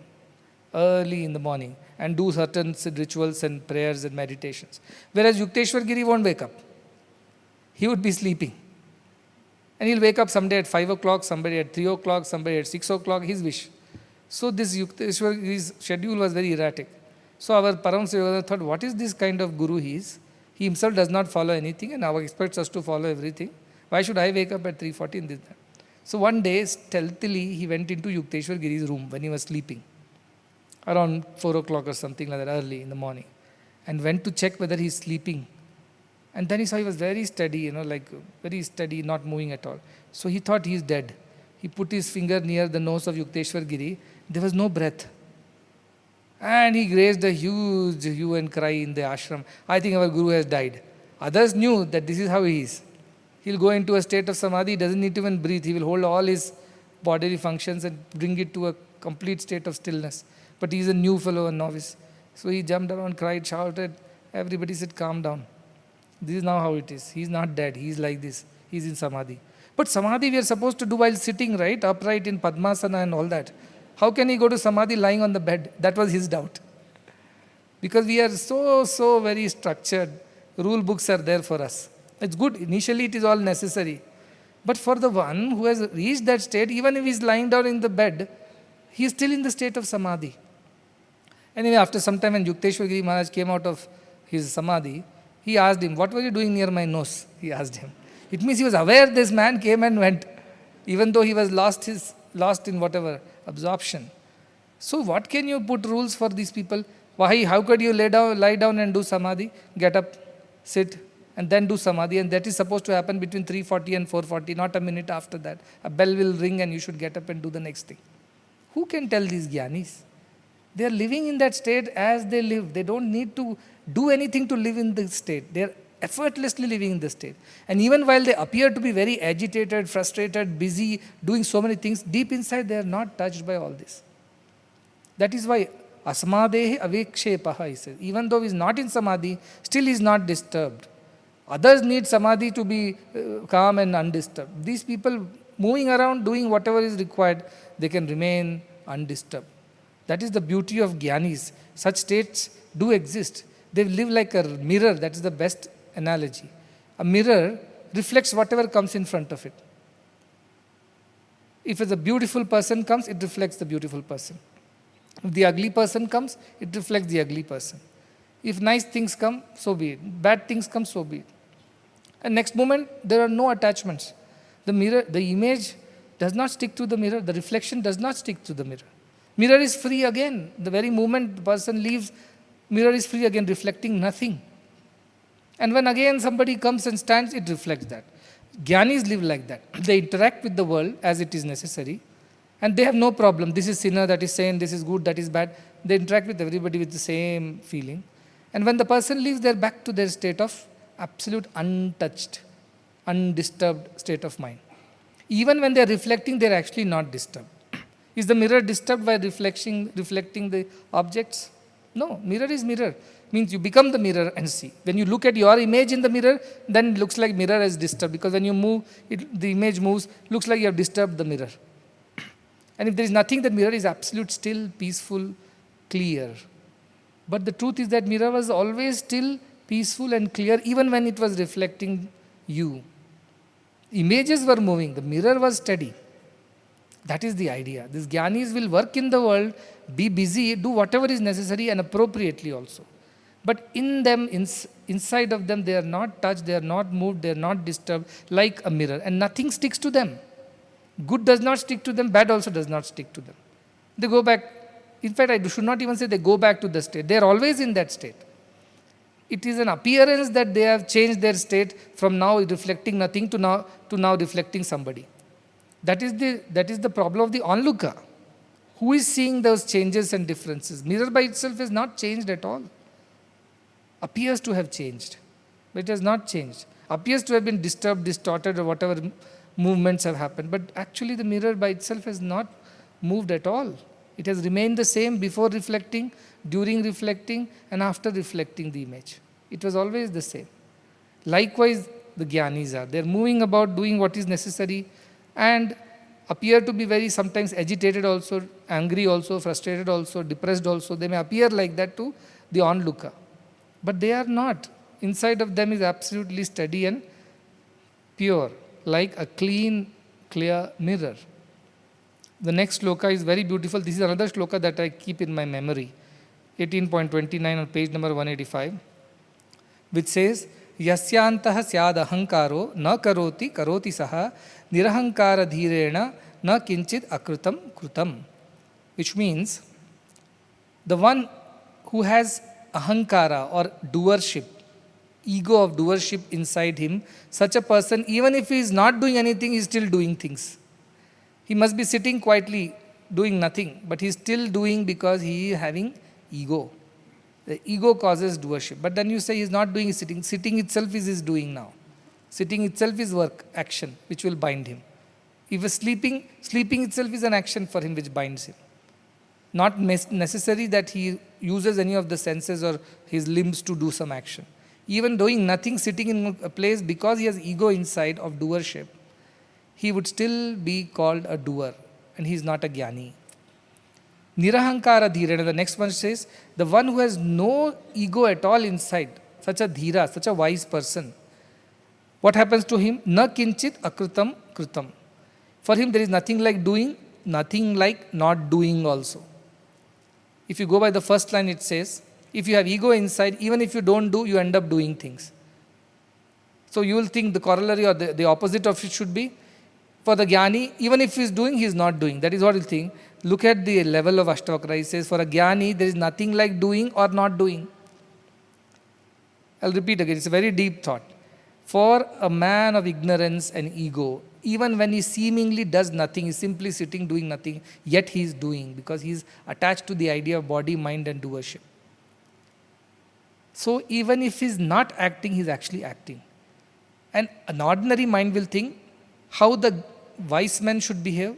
So the shloka should automatically reverse the entire thought process and say, for the wise man who does not have ego, even while he is doing, he is not doing. That's the natural conclusion. But Ashtavakra says no. For the wise man, there is nothing like doing or not doing. Are you doing now? No. Are you not doing now? No. Both ideas do not exist in the wise person. Then how does all things happen? How all things are undertaken by? They happen through him. He doesn't decide to do or decide not to do also. In this world, either it is 0 or 1, it's binary, right? You are doing or you are not doing. Tell me which position are you in. While I am not doing, you are doing. But you are doing, you are not doing. One of the two you can be. You can't be both or you can't be neither. But a Jnani is both or neither. For him does not matter. Appears like he's doing, but he's not doing. Appears like he's simply sitting, but he's actually doing something. So the idea of jnana is the doership completely disappears from such a person. Yadayat kartum ayati. Whatever comes his way as per the divine will, he executes and becomes happy. Today you make him the president, he'll be happy to be. Tomorrow you remove him from that post, he's happy that way also. Give him all the responsibilities, he'll happily execute it without complaining. Take away everything from him, all privilege, responsibility, rights, he's okay with that also. He has no problem in any situation. Can you imagine a life like this? What kind of life this must be? What freedom in that life? No pressures. No pressures to please someone or your fear of displeasing somebody. No pressure to oblige somebody. No pressure to align with things because there is a dependency. No, nothing. He's free. You can't add to him, you can't remove from him. He's a complete by himself. Such a jnani is the one that Ashtavakra is talking about. In Bhagavad Gita, there are 3 types of actions they say. One is karma, one is akarma, and one is called vikarma. Karma are the prescribed duties. You are a teacher, you are supposed to do these duties. You are a parent, you are supposed to do these duties. So duties are there. That is prescribed duties. One must undertake that. There is no doubt about it. Even a jnani undertakes that. If a jnani, you might be a singer and you are a jnani. You will sing or you will do what is necessary. You are a teacher and you are a jnani. You will teach. Jnani does not mean you will stop teaching and withdraw from everything and run away. That is not jnani. Jnani will continue to do what needs to be done as per the duties that he is a part of. Like we heard of the Vyada Gita from Mahabharata, the butcher who used to butcher animals or whatever, sell meat for his living. So when this yogi goes and says, how could you be a jnani? He said, that is all I know. He is Brahma Jnani. But then he continues with his profession because he said, this is all I know, how to fill my stomach and how to look after my family. I don't know anything else. So he's a jnani, though he's a butcher. So people will think, oh, such a cruel man, how can he be jnani? Jnani is not supposed to harm anybody. But that is the idea in our scriptures, that jnani can be anybody. They do their duties as prescribed. So karma is they do their duty. Akarma is they don't do anything. Like those monks and renunciates who run away, saying, I don't want to touch the world. I don't want to deal with anybody. I don't want to talk to anybody. I want to hide in a cold cave somewhere in Himalayas so that nobody comes to me, I go to nobody. That is the other side of people. And then vikarma, who do everything wrong. Who do wrong things, cruel things, who do adharmic things. They are third kind of people. One is people who do dharma. Other is people who do nothing, they run away. Third is people who do adharma. A jnani is none of these, they say. In jnani is working, there is no action. In jnani is not working, there is action, they say. Action in inaction and inaction in inaction. You have to break that action in inaction, inaction in action. That is the way of jnani. He's doing yet he's not doing. He's not doing yet he's doing. No, you have to really, this is like a puzzle. How do you do like this? Because he simply is. Everything else happens to such a person. Did you think about it? No. Then how did it come to you? It just came. Did you speak this? No. But you just spoke about it. No, that happened through me. Like from the mic, I'm speaking to the mic. Mic is not speaking. If you ask Mike, did you speak all this while? The mic would say no. But you are the one who was speaking. No, there was somebody speaking, I was just amplifying it. That's how jnanis live. I don't think, I don't speak, I don't do. I am, that's all. I am. And whatever thought or spoken or done is by divine. They don't associate themselves with any of these things. So they seem to be busy, yet they are not.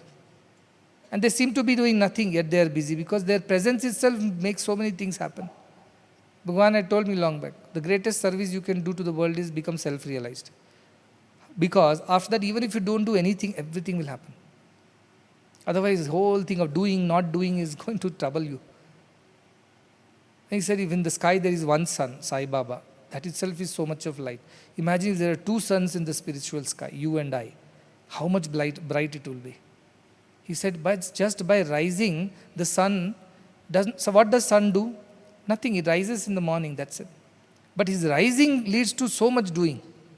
People wake up, they start their day, crops grow, fruits ripen, birds fly around, flowers blossom. Everything happens like as if, you press the button called sunrise and things started moving so animatedly.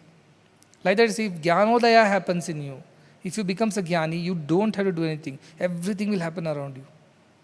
You can just be a witness and things will happen. And now I'm realizing that how things happen.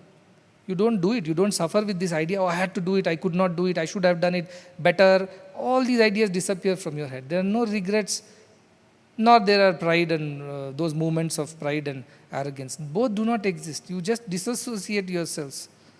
But you still seemingly busy doing things in the world. But you are unaffected by it. How can that happen? It does happen. It does happen. These Jnanis live like that. That's why they have an unburdened, free life. And yesterday I explained, when you are sitting here, all of you are breathing. But any one of you can say, I am breathing. No, breathing is happening irrespective of your awareness or you're not aware of it. When you are in deep sleep, what control do you have over your body? But it is breathing, it is digesting food, it is so can you say that I am the one who is doing all this? I am breathing, I am digesting the food, I am making the heart beat, I am circulating the blood. No, it is happening. If you see, it is happening in the body by its law. There is a natural law which makes things happen. So are you the doer of all these things? How can you say you are? But are you not? How can you say you are not? Because the body is yours, you are residing in the body. Seemingly all this is happening because you are there in the body. If you are not in the body, body won't do anything. Suppose your soul leaves, what is left behind? All the breathing, eating, digesting will stop that very moment. So you seem to be the reason why body is breathing, digesting, circulating, doing everything. But are you the one making it do things? No. Effortless. Effortlessly it's happening. Something like this. You extrapolate that idea to a Jnani's life. He is there, that is why things are happening. But is it happening by him? No. Breathing is happening because you are alive. But are you the reason for making your body breathe? No. It will breathe even if you are not aware of it. Like all of us are breathing without putting any efforts. When you do pranayama, then I will tell, okay, slowly you breathe now. Now breathe out slowly. Now hold the breath. Now there is effort. Now the doership has come in. Because you are trying to control the natural process, then there isn't doership. You are interfering with the God's way of things. Otherwise, leave it to itself. Things just happen. Things just happen. For a Jnani, it's like that. Are you doing projects? No. Then projects are happening? Yes, they're happening. They're happening. Like breathing is happening, digesting is happening, circulating is happening. All I'm doing is just being. I am there in the body as a soul or energy, whichever way you present it in your culture. So all things are happening in the body, but I am not the doer of anything. I can't take credit for it. I cannot blame or praise myself for all that is happening inside my body. So that is the idea. How Jnani is just a free flow, effortless flow. That's why Sri Krishna says, Sa buddhiman manushyesu sa yuktaha krishna karmakrit. There is nothing doing. In all doing also, there is no doing in him. Like breathing, as I mentioned, it's happening and you are not really making yourself breathe.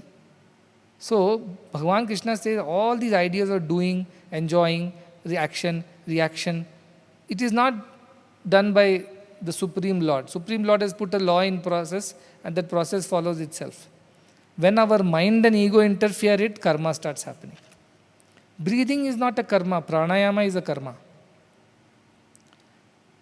So the idea is that when doership creeps in, the same natural process becomes a action and then there has to be a reaction to it. Otherwise there is no reaction. So you can lead a life happily without any action, reaction. No karma, no punarjanma, no recycle, whatever, the rebirths. Nothing will apply to you. You can happily live the life as it comes to you. That's why childlike life. Child doesn't believe he is the doer. Only when he grows up a little bit, people start giving credit to the child. Oh, you did it so well. Then he starts thinking, oh really, I did it? Oh, that feels good. And then he is ruined. Left to itself, I have seen so much. They keep doodling on the walls. Did they ever go and complain, oh, don't remove my doodle. This is my masterpiece and all that. Never. You paint it, he'll go back and doodle again. Because he's not attached to his creation. He's not attached to his doership. So children are very pure and happy. When they grow up, people tell, oh, this is a great creation. You could be an artist. We should preserve this piece. We might be able to sell it for a price. You may win a competition. All these ideas start creeping in. Then the joy of doing things disappears. Because every time you're under pressure, am I doing it well? Is everybody going to appreciate this? Am I going to become the best artist? Am I going to be... So that pressure kills you. In my school days, when I was small, I was very fond of drawing things. So my notebooks used to fill up from backside. So teachers are teaching something, but I am doodling in my notebook. And from back page it will start, and suddenly I'll be halfway through the book. First half, which is supposed to be filled, will be empty. The second half of the book, which is supposed to be empty, will be filled with all the drawings and things. Every day I'll get it, and my mother was busy working, so she would not check every day. So one day it so happened that the tests came, and I was in second standard, and this is a very deep traumatic memory for me, so I remember it. I had done nothing in my notebook, was all empty. Test was there. Suddenly my one friend was there. His mother was a teacher. So she and my mother happened to have a conversation. When the other fellow's mother told, "Oh, tomorrow maths some test is there," then my mother realized that there are tests going on. I had not even mentioned it to her. And she didn't check my schedule. Those days parents were not so finicky as they are today. Today parents are more tensed about the exams than the children. So she told me, "I believe tomorrow there are tests." I told, "My God, she found out. Now what do I do?" Then she said, "Show me what is their notebook." And with great trepidation and fear, I showed notebook. Nothing was written in the first few pages. Some date I will write and nothing inside that. And then I'll be doing. And then she opened the notebook from backside. There are birds and flowers and mountains and trees. She gave me a tight one on my cheek and said, "What are you doing? What is this nonsense? What are you going to write tomorrow in the exam?" I said, "I don't know." "Get your notebook. I said, "This is my notebook. I have nothing else." Oh, she got so stressed. She says, "What are you going to do tomorrow? What are you going to write? You know nothing. There is not a single page of notes that you have taken. Get your textbook, get this guy." She got very paranoid and started sitting. And I was no mood to study because I was not prepared. Then what would I write? I don't know what would I write tomorrow. If I remember, I'll write. I was so casual. Then she went up to the neighbor's house, that lady who had created this trouble for me. And her son always was coming first in class, so she was very proud of him. And I used to come 34th in class out of 35 people. Luckily, there was one worse than me. But I was not interested in. So she went up, called that other lady and told, "Please lend your son's notebook for a few hours. I will see what has to be taught to this fellow. I don't know what he's going to write tomorrow." So she got the notebook of the other person, sat down, wrote notes and told me, "Here onwards, you are not going to do this. You're going to write down notes and things like that." I was like, okay, then that night was such a traumatic night. Whatever I could study, I studied. I don't know what I wrote. I don't remember anything. But the idea is that so carefree. Children are so carefree. I'm not saying it is a good thing. See, now one shloka will come. If some of you are planning to live like this, for them the shloka is going to come next. When Jnani does one thing, it has one meaning to it. The same thing a Jnani cannot copy. Saying, "Oh, he didn't write notes, I also won't write notes." No, he's a Jnani, he'll manage it somehow. You are a Jnani. Many people are there, the smart fellows in the class, they don't seem to study any time. They'll be playing all the time, and these dullards, they'll think we can also play like them and get marks. But when exams happen, the smart fellow will get marks without studying, and this fool who copied means who followed him in his footsteps of playing all the time, fails. So Jnanis have certain way of doing things because they're Jnanis. These rules don't apply. You didn't meditate, so how can you experience Brahman? You didn't meditate, so how can you be a yogi? They don't need to. They've crossed all these levels. But a Jnani cannot copy them saying, he didn't meditate, why should I meditate? You are not a wise person still, you have not realized, so you better follow the rules. So Ashtavakra tells that yes, there are no rules that apply to a Jnani, but only when you become a Jnani. Till then, Jnanis also have followed rules. So that is the idea. So 30th shloka which says, "No dvignam nacha santushtam akartru spandavarjitam nirasham gata sandeham chittam muktasya rajate." His heart is full of joy. Muktasya rajate. His heart, chittam, is full of joy. Why is full of joy? Because he has nirasham, no desires, and gata sandeha, no doubts. No desires that I need this world, I need to enjoy this world, I need to avoid this, I need to accept this. Those desires are not there. Why? Because he's completely convinced without doubt this world is ephemeral, transient, impermanent, illusory. So why should I run behind this? What comes by way of it, let it come. I will deal with it. On top of that, I don't want to put extra efforts to enjoy the world or reject the world. That is not there in them. But if something wealth comes by virtue of it, okay, we will deal with it. If poverty comes, so also we'll deal with it. Good name comes, we'll deal with it. Bad comes, we'll deal with it. I am not making extra efforts to avoid bad name and attain good name and avoid poverty and attain wealth. Efforts I am not putting. What is happening on its own, so be it. That is the kind of idea. So nirasham, gata sandeham, they have no doubt that this world is not worth pursuing. What comes by virtue of it, let it be. If it doesn't come also, so be it. That kind of nirasha and gata sandeha. No udvignam nacha santushtam. They don't have udvignam, they don't have agitation in them. Things didn't work out the way I planned, how much I put efforts, it didn't turn out to be the same as it was supposed to be. I am so frustrated, agitated, I will give up, I don't want to do it anymore. These ideas don't occur to them. Okay, it didn't happen, fine. I put my best foot forward, whatever was supposed to happen, happened. Then, nacha santushtam akatrum. These people are non-doers. So, santushtam. This idea of I'm happy, see, udvigna means I'm not happy.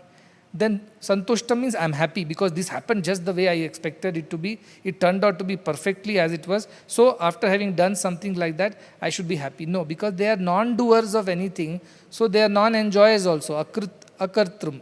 Akartrum means those who have not done it at all. Why should they enjoy or suffer? Though it is being done through them, they don't do it, they don't associate with it. So spandavarjitam, they are free from any disturbances. Spandanam means some kind of a disturbance. So they are free from all that agitation, movement, disturbance within. They're doing, on the surface, they are the ones who are speaking, doing, acting, everything. But inside them, they are not. They are unaffected because they have no desire for the doing or not doing. They have no desire for the enjoying and not enjoying. In both ways, they are absolutely in the neutral state without any disturbance because they have no desire, no doubt. Therefore, their hearts are full of joy. They are full of effulgence. They are full of bright. Many times you meet spiritual people, you say, your face is glowing. There is a glow. Not that they have any special skin or special ingredients. That tejas comes to those who are living a life like this. And imagine all the stressed lives. Faces are all shrunk, dark circles under the eyes. And so much of suffering, wrinkles, and how much they suffer. But these jnanis are glowing without any effort. Why? Their inside is so bright. That brightness inside is shining on the outside as well. So we represent them with an aura or a halo around their head. That's our way of presenting, oh, this is a jnani. In a room full of 10 people, if you put one aura or a circle around somebody's head, you qualify them as these are wise people. But they really are not having an aura as physically seen. But their energies are so pure. There is some shine, there is some effulgence in them, which is by virtue of they being free of any stress and worries of doership and enjoyership, without having any desire. That is why they are glowing. So this idea of jnani is understood by everybody. We all know a jnani has to have a halo around the head. But it is because of this. Muktaha. He is free, therefore he is effulgent. If he is bound, he is a slave to his ideas, mind, senses, desires, then he will always look very dull. And so when I keep walking around darshan, suddenly my eyes will catch somebody's face. It automatically happens. I don't go for putting up searching for somebody. No, I keep suddenly my head will turn. Suddenly I will look at somebody because there is a glow. It's like in a room full of people or things. Suddenly, if something is glowing in some corner, naturally it will attract your attention. Like that, there are some children, some devotees, they are so pure, it naturally attracts my attention without effort. Something is happening there. Whereas others, they'll stretch, crane their necks, try to make themselves visible, but I can't see them. Somehow they're invisible to me. They try hard to draw my attention. It doesn't happen. But some people, just the head turns, eyes meet, I know they are there. And they might be sitting here in the front row, maybe sitting another day in another block. Somehow I always find them out there sitting without any effort. Because there is some inner glow, there is some energy in them that immediately attracts the attention of mine. Bhagavan once said, it's like there are a lot of stone pebbles are there and there is a diamond in it, which is shining. When you're looking around, will your attention not stop at the diamond? Because it is glowing, whereas the other stones are not glowing. Likewise, I can identify the purest people in the crowd because they are glowing. There is a spiritual glow, there is an energy which draws my attention. So I spot them out even in a big crowd. And I'm sure you would have experienced, many of you would have experienced this. But otherwise, even if you stand in front of me, I can see through you. As if Bhagavan had this master art, not that he did it on purpose or intention. But when you are not pure, when you are not, he'll see through you as if you don't exist. And he'll identify somebody sitting in the 20th row and call him. Because he's glowing there. There is some shine, the shimmer there in his personality. So that is how these jnanis work. They don't work by identifying or de-identifying them people or having partiality towards people. No, they simply respond. Bhagavan used to say, I am reflection, reaction and resound. God is just your reflection. If you are pure, God will reflect that purity and you will immediately get associated with it. If your mind is impure, you can't attract God. But what is there for God to take from you or lose by not having you? God is everything, everyone. So for him it is not a loss or gain. For you, yes, you are on the way to God, so you better watch out your thoughts and your purity. Because God is equal to all. Samam sarveshu bhuteshu, name dveshosti na priyaha, says Krishna. I am equal to all. I have no special hatred or special love for anybody. I am equal to all. People experience me according to their doings. If they are very pure, that day you have all the courage to come and sit in front row and show me your face. The day you have done some mischief, you will go and hide behind somebody. If I spot it, if I ask the question, then you will caught. So when you are pure, you have no fear, no guilt. You will stand right in front of God and face it. But when you have made mistakes, you have done something wrong, then you want to hide somewhere.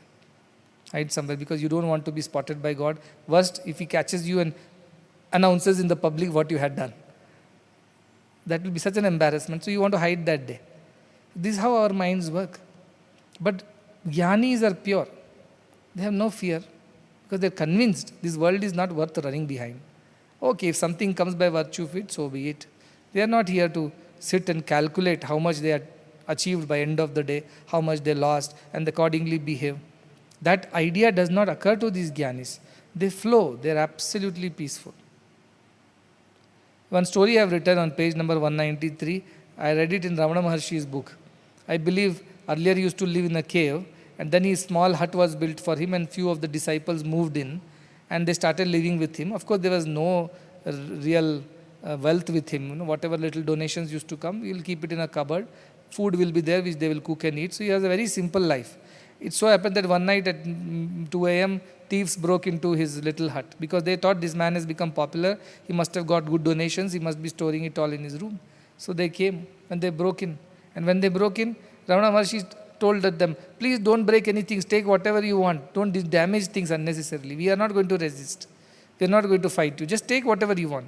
The thieves, this is something the thieves don't expect, right? When somebody comes and says, please don't break anything, don't break the windows, just come in from the door, take what you want. So thieves thought this is some trap, so they didn't agree. They started breaking things. Ramana Maharshi told others also, please tell those thieves, take whatever you want, walk in royally and take everything and go out. Don't break the windows. But nobody is listening. They broke everything. Then Ramana Maharshi gave the keys of the cupboard also, saying that take the keys, open the cupboard, whatever you want. They still broke the cupboard unnecessarily. And in the cupboard, what they found? Nothing. Few rupees and maybe a silver coin or something which they were, or some silver item they were using for puja. That the thief took. But they felt so frustrated, the thieves, that nothing we found. We worked so hard to break windows, doors, cupboards, and all we get is in part some little money and no little bit of silver. They were so disappointed. In their anger, they started beating Ramana Maharshi and others. What kind of people you are, not even storing enough for thieves' time. They beat him up. Poor man got a lot of beating. His disciples got a lot of beating. He couldn't say or do anything. Anyway, next morning this story spread and the police came and they said, you have to be a witness and you have to complain and this and that. Ramana Maharshi said, I am not interested in anything. Let them take what they want. I don't want anything. First of all, I didn't even want this hut and the ashram. I was happily living in a cave without a door and a window and no cupboards. And all this confusion you people have created. I am not interested.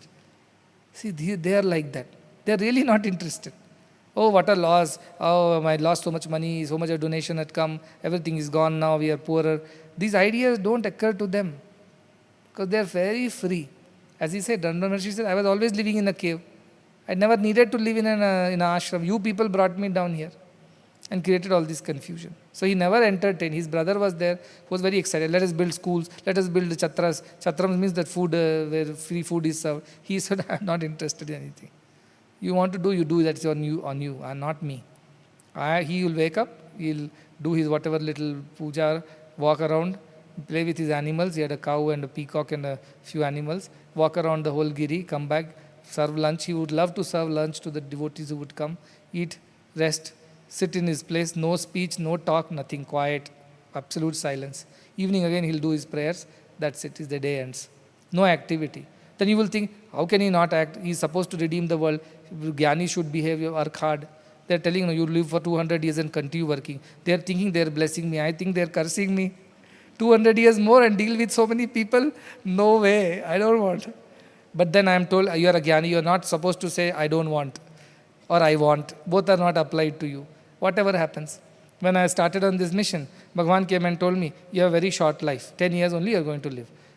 I did not know how to react at that time. In 2011, he told me 2022 is all that you are going to live. This is all your life is. You got to do some work. You will do during that time. I will guide you. That's it. My reaction was neither happiness nor sorrow. Happy that good riddance of this world I don't have to deal with, or sorrow that, oh, it's such a short life. I have so much more to see and enjoy. None of these occurred. Absolutely calm I was. Okay, fine. That is how it is. So be it. 10 years passed and somebody prayed, please extend his life. I told, who asked you to even pray? Simply, why are you praying unnecessary? No, we did one puja, homa, so that your life is extended. I said, with whose permission you did all this?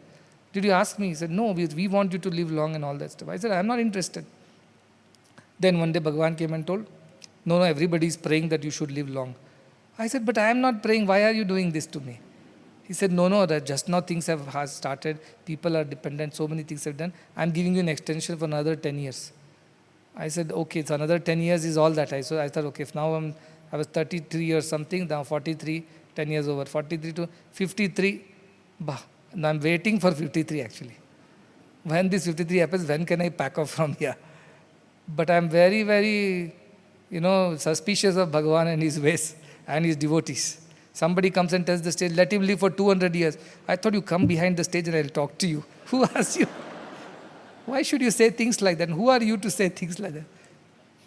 Don't say things like that, because I'm very happy as I am, and I will be very happy to exit also whenever it is required. I'm not interested in all these things. No, but all these amazing things, these are all amazing for you. It is not amazing for me. These are all exciting you like a child gets excited in a fair. Oh, so many rides, so many toys, so many shops, so much food to eat, so many things to do. I am not interested. I've been to this fair several times. I'm bored to death. I don't want to be here. But then you're not given to not be here. As long as, that's why yadayat kartum ayati is my mantra. Whatever comes my way, I shall just accept it and do it. Without complaining, without getting excited. That is the way of Jnani. And I've learnt it. I've learnt it the hard way. But I've learnt it eventually. So the idea is that these Jnanis are like that. Unaffected. They appear to be affected, but they're unaffected. Somebody said, Rama cried, she lost Sita and he cried in the jungle. They all quote all that things. I said, he cried on the outside because that is how a husband is supposed to behave. Now generally people, suppose he starts enjoying laughing, good riddance of my wife, that is going to look bad. So he has to shed tears and say, what a wonderful wife I had, what a loss it is. That is how a normal husband is supposed to behave. He behaved like a normal husband. What's wrong in that? No, he was God. How could he get affected? I told him, he's acting. You think he's really got affected on the inside? No. But on the surface, he's a king. He's a husband. He needs to set some standards for everybody else to follow, some examples. He can't be just happily, joyfully whistling around the woods saying, okay, we find Sita, we find. If we don't find, it's all right. He can't do that. So they behave in a certain way because of this. Even Ramana Maharshi cried when his cow died. Swami cried when his Sai Gita died. But does it mean that they got so affected that they are now living in that, oh, I lost my pet, or I lost my wife? No, they have to also emote just like everybody else. But they don't get sucked into those emotions and stay there. It's just a wave that comes and goes. So they are quite unattached. One more shloka I will take of 1831. It says, Nirdhyatum cheshtitum vapi yachittam na pravartate ninirmittam idam kintu nirdhyayati vicheshtate. Beautiful shloka. It says nirdhyatum means when he is not meditating. Cheshtitum, when he is running behind things or working or putting efforts to do things. Va api, in both the situations, yat chittam na pravartate, in whose heart na pravartate, does not get entangled. Whether he is not meditating right now and working, it doesn't mean that he has lost his balance and he's got stuck in that and got entangled in the action. Doesn't happen to them. Then what else does not happen? Ni nirmittam idam kintu. Ni nirmittam means without any reason, spontaneously they work. They don't work because one list of things are there to be achieved and this is what they'll gain at the end of it and this is how that they'll celebrate their success. They have no such idea. Nirnimittam, beautiful word, nirnimittam. Without any reason, cause or objective, they work. What needs to be done, they do. Nirdhyayati vicheshtate. Even when they are not doing anything, like not meditating and working, they are doing it nirnimittam, means without any reason, without any cause, without wanting in it, without desiring anything in it. So the idea is that the one whose mind is liberated is not affected anything, whether they are meditating, not meditating, acting, not acting, it doesn't affect them at all. And why are they still doing things in the world? Or they are meditating without a reason. There is no real reason why are you doing this. Like children that keep doing something in the sand. You ask them, why are you doing this? What are you making? Something it will tell. Its own imagination. And then forget about it after 2 minutes. He'll give another explanation if somebody else walks in. Why? Because children are like that, spontaneous. They don't plan. I wake up at 6 o'clock. Now today I'm going to achieve this by 8, then by 10 this much, and 12 this much, and that is. This is not like that. They are continuously flowing all the time. That flow is beauty of life. This restricted, stagnated, burdened life is not the life that we are born to live. If you feel burden, if you feel effort, if you feel agitation, frustration, if you feel that disturbance, that feeling that you are blocked, stagnated, all this is deviation from your true nature. That's not how you are born to be. All that is wrong notions of yourself. That is not how you are. Wait, I'm not done. They're putting up the song already. Is it an indication for me to stop? So Jivan Muktas are living effortlessly and reason without a reason. Is there a reason why they are living? Oh, by 60 I should attain this, by 80 I will attain this. No. They have no milestone goals and things like that. They're free flow. But you tell me, is it possible to live like that for everybody who is bound by the world and who has so many responsibilities? May not be in the beginning. Because you will feel responsible for things. You have a wife, you have children, you have family, you have business, you have employees to look after. You will feel burdened. But someday you have to attain this, like Janaka is a king. Remember, this disciple here is not a mendicant or a monk. Disciple here is the king. Janaka, who cannot run away from the kingdom, cannot run away from his wife and children, cannot run away from the responsibilities towards his citizens. Such a king is being taught how to lead one's life. He is not telling the king, run away from the kingdom and attain Brahman. That's not the idea. He is telling the king, stay here, stay put, fight your battles, but don't get involved, don't get attached. Live like a jnani, spontaneously, effortlessly. The whole Ashtavakra is going to keep on telling this again and again and again, till the nail goes deeper and deeper and deeper into our consciousness. Got to keep hammering it, because if it just goes a little, it will fall off after some time. This needs to go really deep into our consciousness and become our second nature. Nay, it should become our nature. That is how we start living effortlessly, desirelessly, without any attachment, without any burden. But you don't change anything on the outside. Don't have to divorce your wife or husband or abandon your children or could resign from your jobs. None of these you need to do, Ashtavakra is saying. Continue whatever you have got to do. Moderate it, of course. Extremes can be avoided. Moderate it to your convenience and comfort so that you don't get overwhelmed by all this. At the same time, don't have to quit and run away.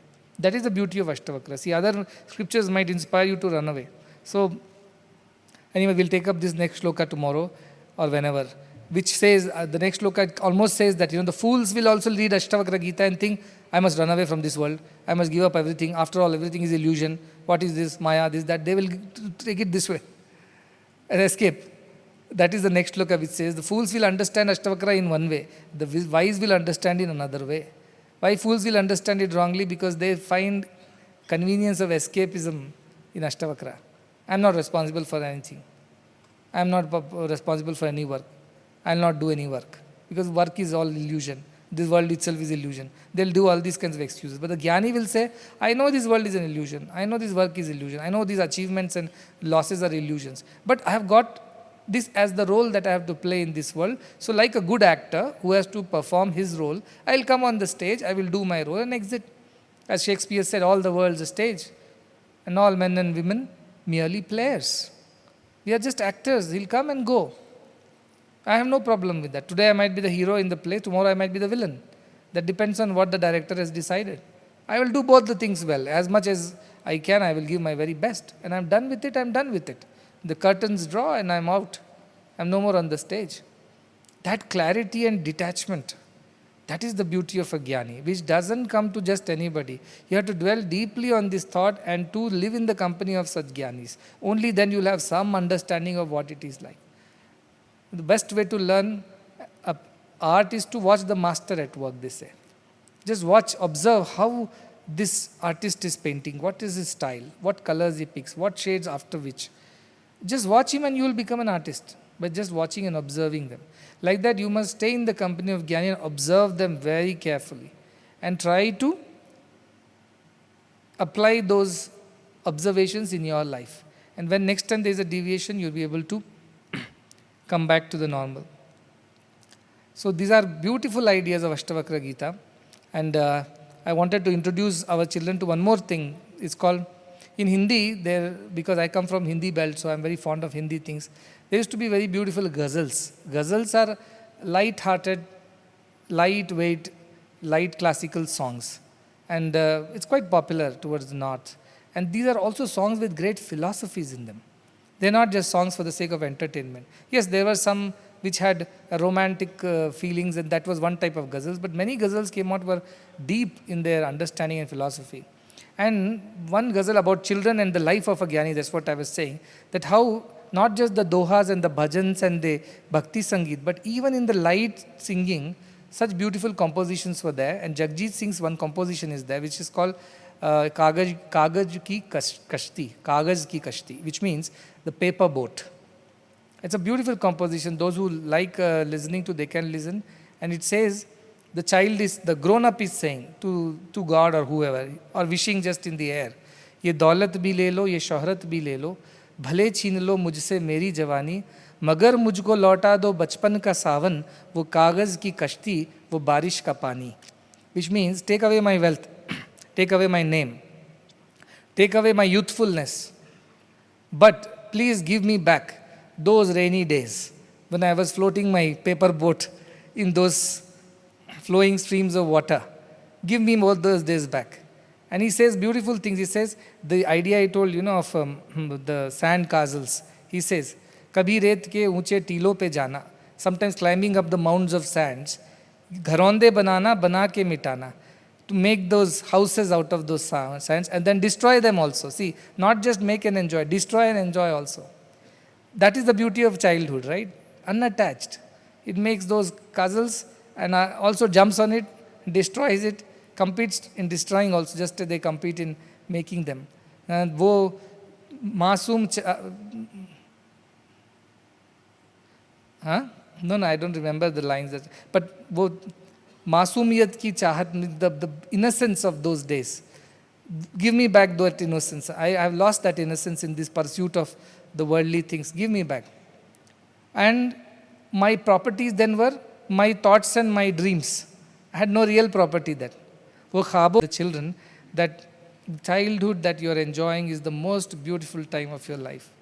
And I am so happy that because of our institutions, so many children are able to enjoy their childhood. Yesterday we had Nigerian children. I don't know, today they might have gone for a trip outside. But I am very passionate about preserving and protecting the children because that time will never come back, how much ever you want. That innocence, that purity, that carefree, that abandon, it will never come back in our lives again. So do not allow any child to suffer because that was the most beautiful part of their life that they will never get back once they lose it. Let them remain innocent, let them remain carefree, let them remain happy, let them remain unattached, unaffected. Let the worries of poverty and nutrition or educational cost or health care or the issues at home, the social discrimination and the deprivation and poverty, let these not affect the children of the world. I think that would be the greatest seva because I do not know what they will become when they grow up. They may become good people, not so good people, maybe even bad people, that's beside the point. What's important is that as children, they have enjoyed that pure childhood. And once they grow up, I know that purity will come back to them sooner or later. I know instincts will kick in as soon as they come to teenage. Their past impressions, all that they're carrying from their previous lives will definitely interfere with that innocence. But yet there is hope, because once they mature and they understand the difference between the right and wrong, they will become children again. And children of not innocence alone, as I mentioned, it's children of immortality. So that is the idea why I'm so passionate about children, and I feel every child deserves a good life, and the responsibility of the society is to ensure that every child has a wonderful childhood. I think that is the greatest seva we can do, because once that goes, you cannot get back. And how I wish that I can be a child again, but we can. It's not given to us. Life is lived forwards and understood backwards, they say. But that is the regret of life. So please do make everybody's childhood more wonderful, more happy. And here are the 2 lines of that ghazal. It says, "Ye daulat bhi le lo, ye shohrat bhi le lo, bhale chhin lo mujhse meri jawani, magar mujhko lauta do bachpan ka sawan, वो कागज़ की कश्ती, वो बारिश का पानी, वो कागज़ की कश्ती, वो बारिश का पानी, ये दौलत भी ले लो, ये शोहरत भी ले लो, भले छीन लो मुझसे मेरी जवानी."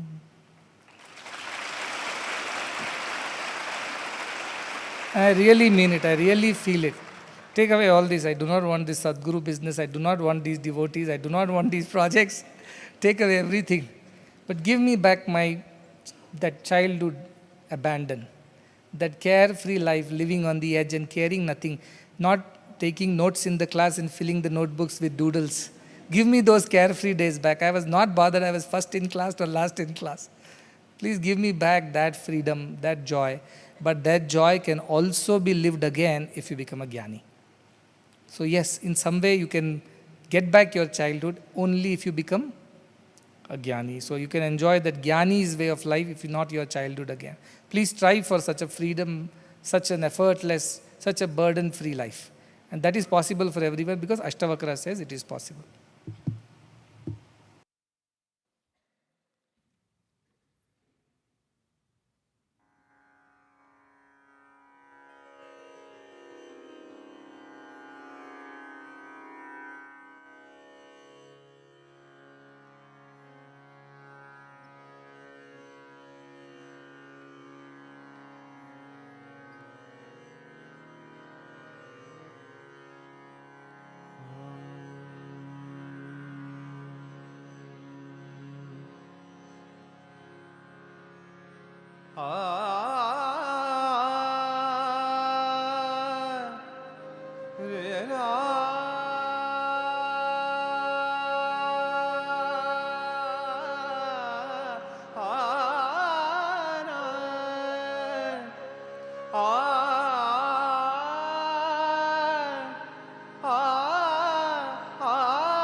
ಇದು ಭಾಗ್ಯ ಇದು ಭಾಗ್ಯ ಇದು ಭಾಗ್ಯವಯ್ಯ ಇದು ಭಾಗ್ಯ ಇದು ಭಾಗ್ಯ ಇದು ಭಾಗ್ಯವಯ್ಯ ಪದುಮನಾಭನ ಪಾದ ಭಜನೆ ಸುಖವಯ್ಯ ಪದುಮನಾಭನ ಪಾದ ಭಜನೆ ಸುಖವಯ್ಯ ಇದು ಭಾಗ್ಯ ಇದು ಭಾಗ್ಯ ಇದು ಭಾಗ್ಯವಯ್ಯ ಇದು ಭಾಗ್ಯ ಇದು ಭಾಗ್ಯ ಇದು ಭಾಗ್ಯವಯ್ಯ ಪದುಮನಾಭನ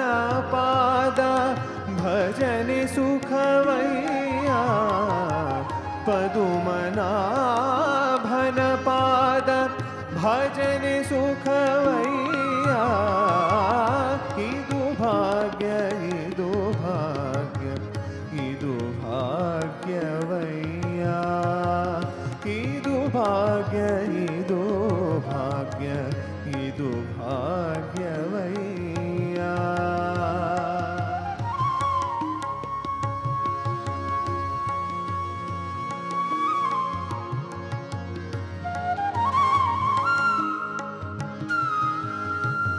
ಕಲ್ಲಾಗಿರಬೇಕು ಕಠಿಣ ಭಾವ ತೊರೆಯೊಳಗೆ, ಬಿಲ್ಲಾಗಿರಬೇಕು ತನ್ನವರೊಳಗೆ.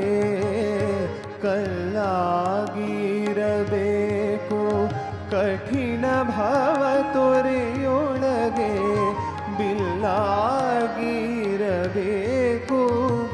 ತನ್ನವರೊಳಗೆ. ಮೆಲ್ಲನೆ ಮಾಧವಗೆ ಮನವ ಮೆಚ್ಚಿಸಬೇಕು.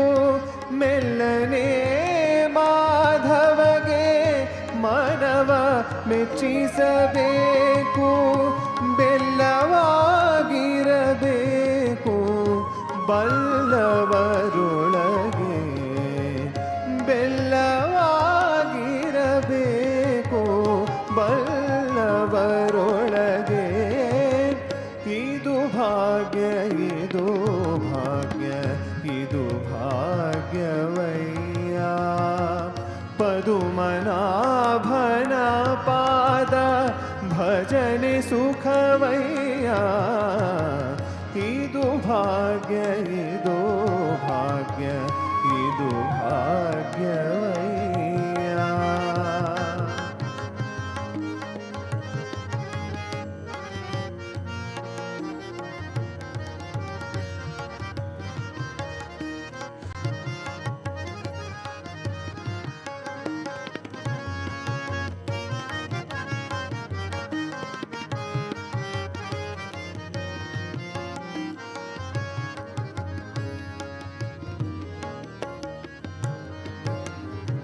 ಬುದ್ಧಿಯಲಿ ತನು ಮನವ ತಿದ್ದಿಕೊಳ್ಳುತ್ತಿರಬೇಕು. ಮುದ್ದಾಗಿರಬೇಕು ಮುನಿಯೋಗಿಗಳಿಗೆ. ಬುದ್ಧಿಯಲಿ ತನು ಮನವ ತಿದ್ದಿಕೊಳ್ಳುತ್ತಿರಬೇಕು. ಮುದ್ದಾಗಿರಬೇಕು ಮುನಿಯೋಗಿಗಳಿಗೆ. ಮಧ್ವಮತಾಬ್ಧಿಯಲಿ ಮೀನಾಗಿರಬೇಕು. ಮಧ್ವಮತಾಬ್ಧಿಯಲಿ ಮೀನಾಗಿರಬೇಕು. ಶುದ್ಧನಾಗಿ ತತ್ವ ಶೋಧಿಸಲು ಬೇಕು. ಶುದ್ಧನಾಗಿ ತತ್ವ ಶೋಧಿಸಲು ಬೇಕು. ಇದು ಭಾಗ್ಯ ಇದು ಭಾಗ್ಯ ಇದು ಭಾಗ್ಯವಯ್ಯ. ಪದುಮನಾಭನ ಪಾದ ಭಜನೆ ಸುಖವಯ್ಯ. ಇದು ಭಾಗ್ಯ ಇದು ಭಾಗ್ಯ ಇದು ಭಾಗ್ಯವಯ್ಯ.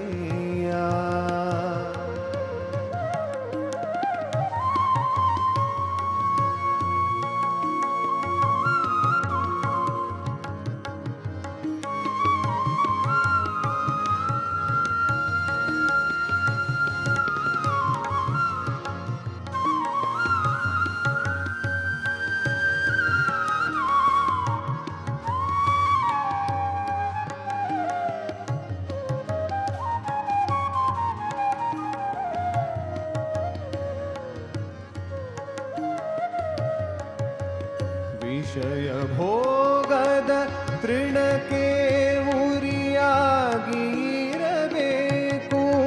ವಿಷಯ ಭೋಗದ ತೃಣಕ್ಕೆ ಉರಿಯಾಗಿರಬೇಕು.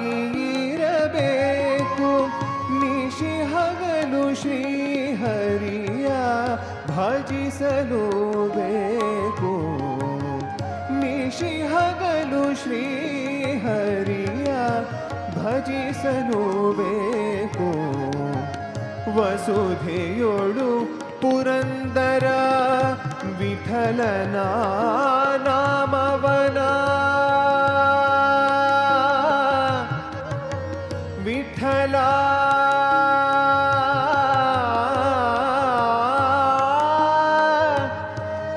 ವಿಠಲ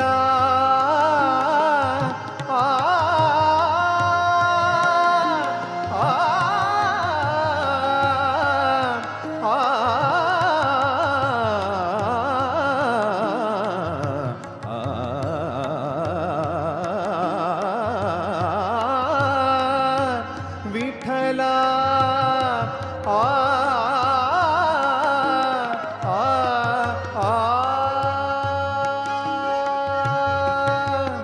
ವಿಷಯ ಭೋಗದ ತೃಣಕ್ಕೆ ಉರಿಯಾಗಿ ಇರಬೇಕು ನಿಶಿ ಹಗಲು ಶ್ರೀ ಹರಿಯ ಭಜಿಸಲು ಬೇಕು ವಸುಧೆಯೊಳು ಪುರಂದರ ವಿಠಲನ ನಾಮವನು ವಸುಧೆಯೊಳು ಪುರಂದರ ವಿಠಲನ ನಾಮವನು ಹಸನಾಗಿ ನೆನೆದು ಸುಖಿಯಾಗಬೇಕು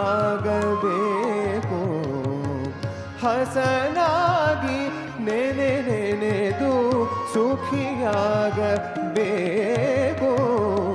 ಇದು ಭಾಗ್ಯ ಇದು ಭಾಗ್ಯ ಇದು ಭಾಗ್ಯವಯ್ಯ ಪದುಮನಾಭನ ಪಾದ ಭಜನೆ ಸುಖವಯ್ಯ ಇದು ಭಾಗ್ಯ ಇದು ಭಾಗ್ಯ ಇದು ಭಾಗ್ಯವಯ್ಯ ಪದುಮನಾಭನ ಪಾದ ಭಜನೆ ಸುಖವಯ್ಯ ಇದು ಭಾಗ್ಯ ಇದು ಭಾಗ್ಯ ಇದು ಭಾಗ್ಯವಯ್ಯ ಇದು ಭಾಗ್ಯವಯ್ಯ ಇದು ಭಾಗ್ಯವಯ್ಯ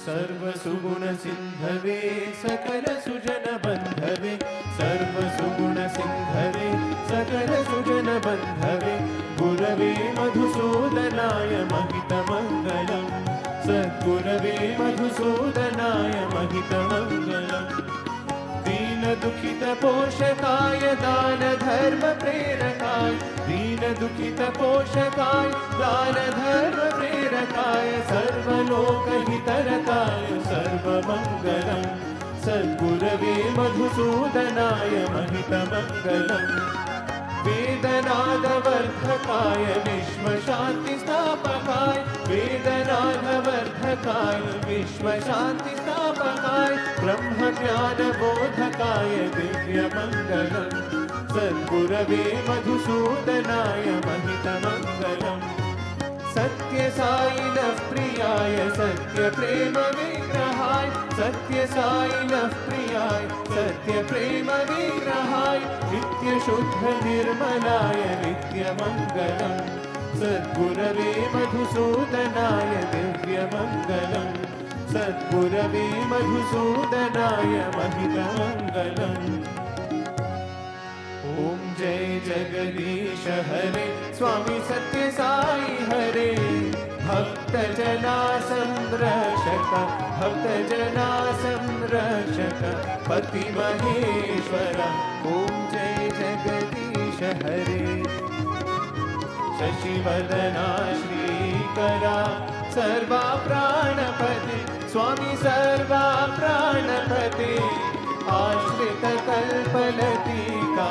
आश्रित कल्पलतिका सदा आपद्बान्धवा ॐ जय जगदीश हरे मातपिता गुरुदैवमु मरियन्तयु नीवे स्वामी मरियन्तयु नीवे नाद ब्रह्म जगन्नाथ नाद ब्रह्म जगन्नाथ नागेन्द्रशयन ॐ जय जगदीश हरे ओंकार रूप ओजस्वी हो साई महादेव सद्गुरु साई महादेवा मंगल हारति अंदुको मंगल हारति अंदुको मंदर गिरिधारी ओम जय जगदीश हरे नारायण नारायण ओम सत्य नारायण नारायण नारायण ओम नारायण नारायण ओम सत्य नारायण नारायण ओम सत्य नारायण नारायण ओम जय सद्गुरुदेवा नारायण नारायण ओम सत्य नारायण नारायण नारायण ओम नारायण नारायण ओम सत्य नारायण नारायण ओम सत्य नारायण नारायण ओम जय सद्गुरुदेवा नारायण नारायण ओम सत्य नारायण नारायण नारायण ओम नारायण नारायण ओम सत्य नारायण नारायण ओम सत्य नारायण नारायण ओम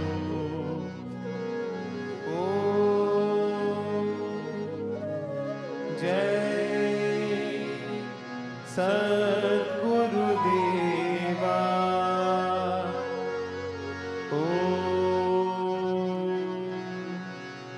शांति शांति शांति समस्त लोका सुखिनो भवन्तु समस्त लोका सुखिनो भवन्तु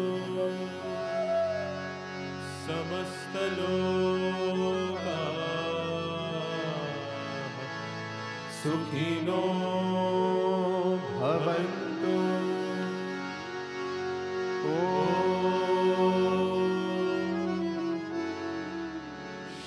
शांति शांति शांति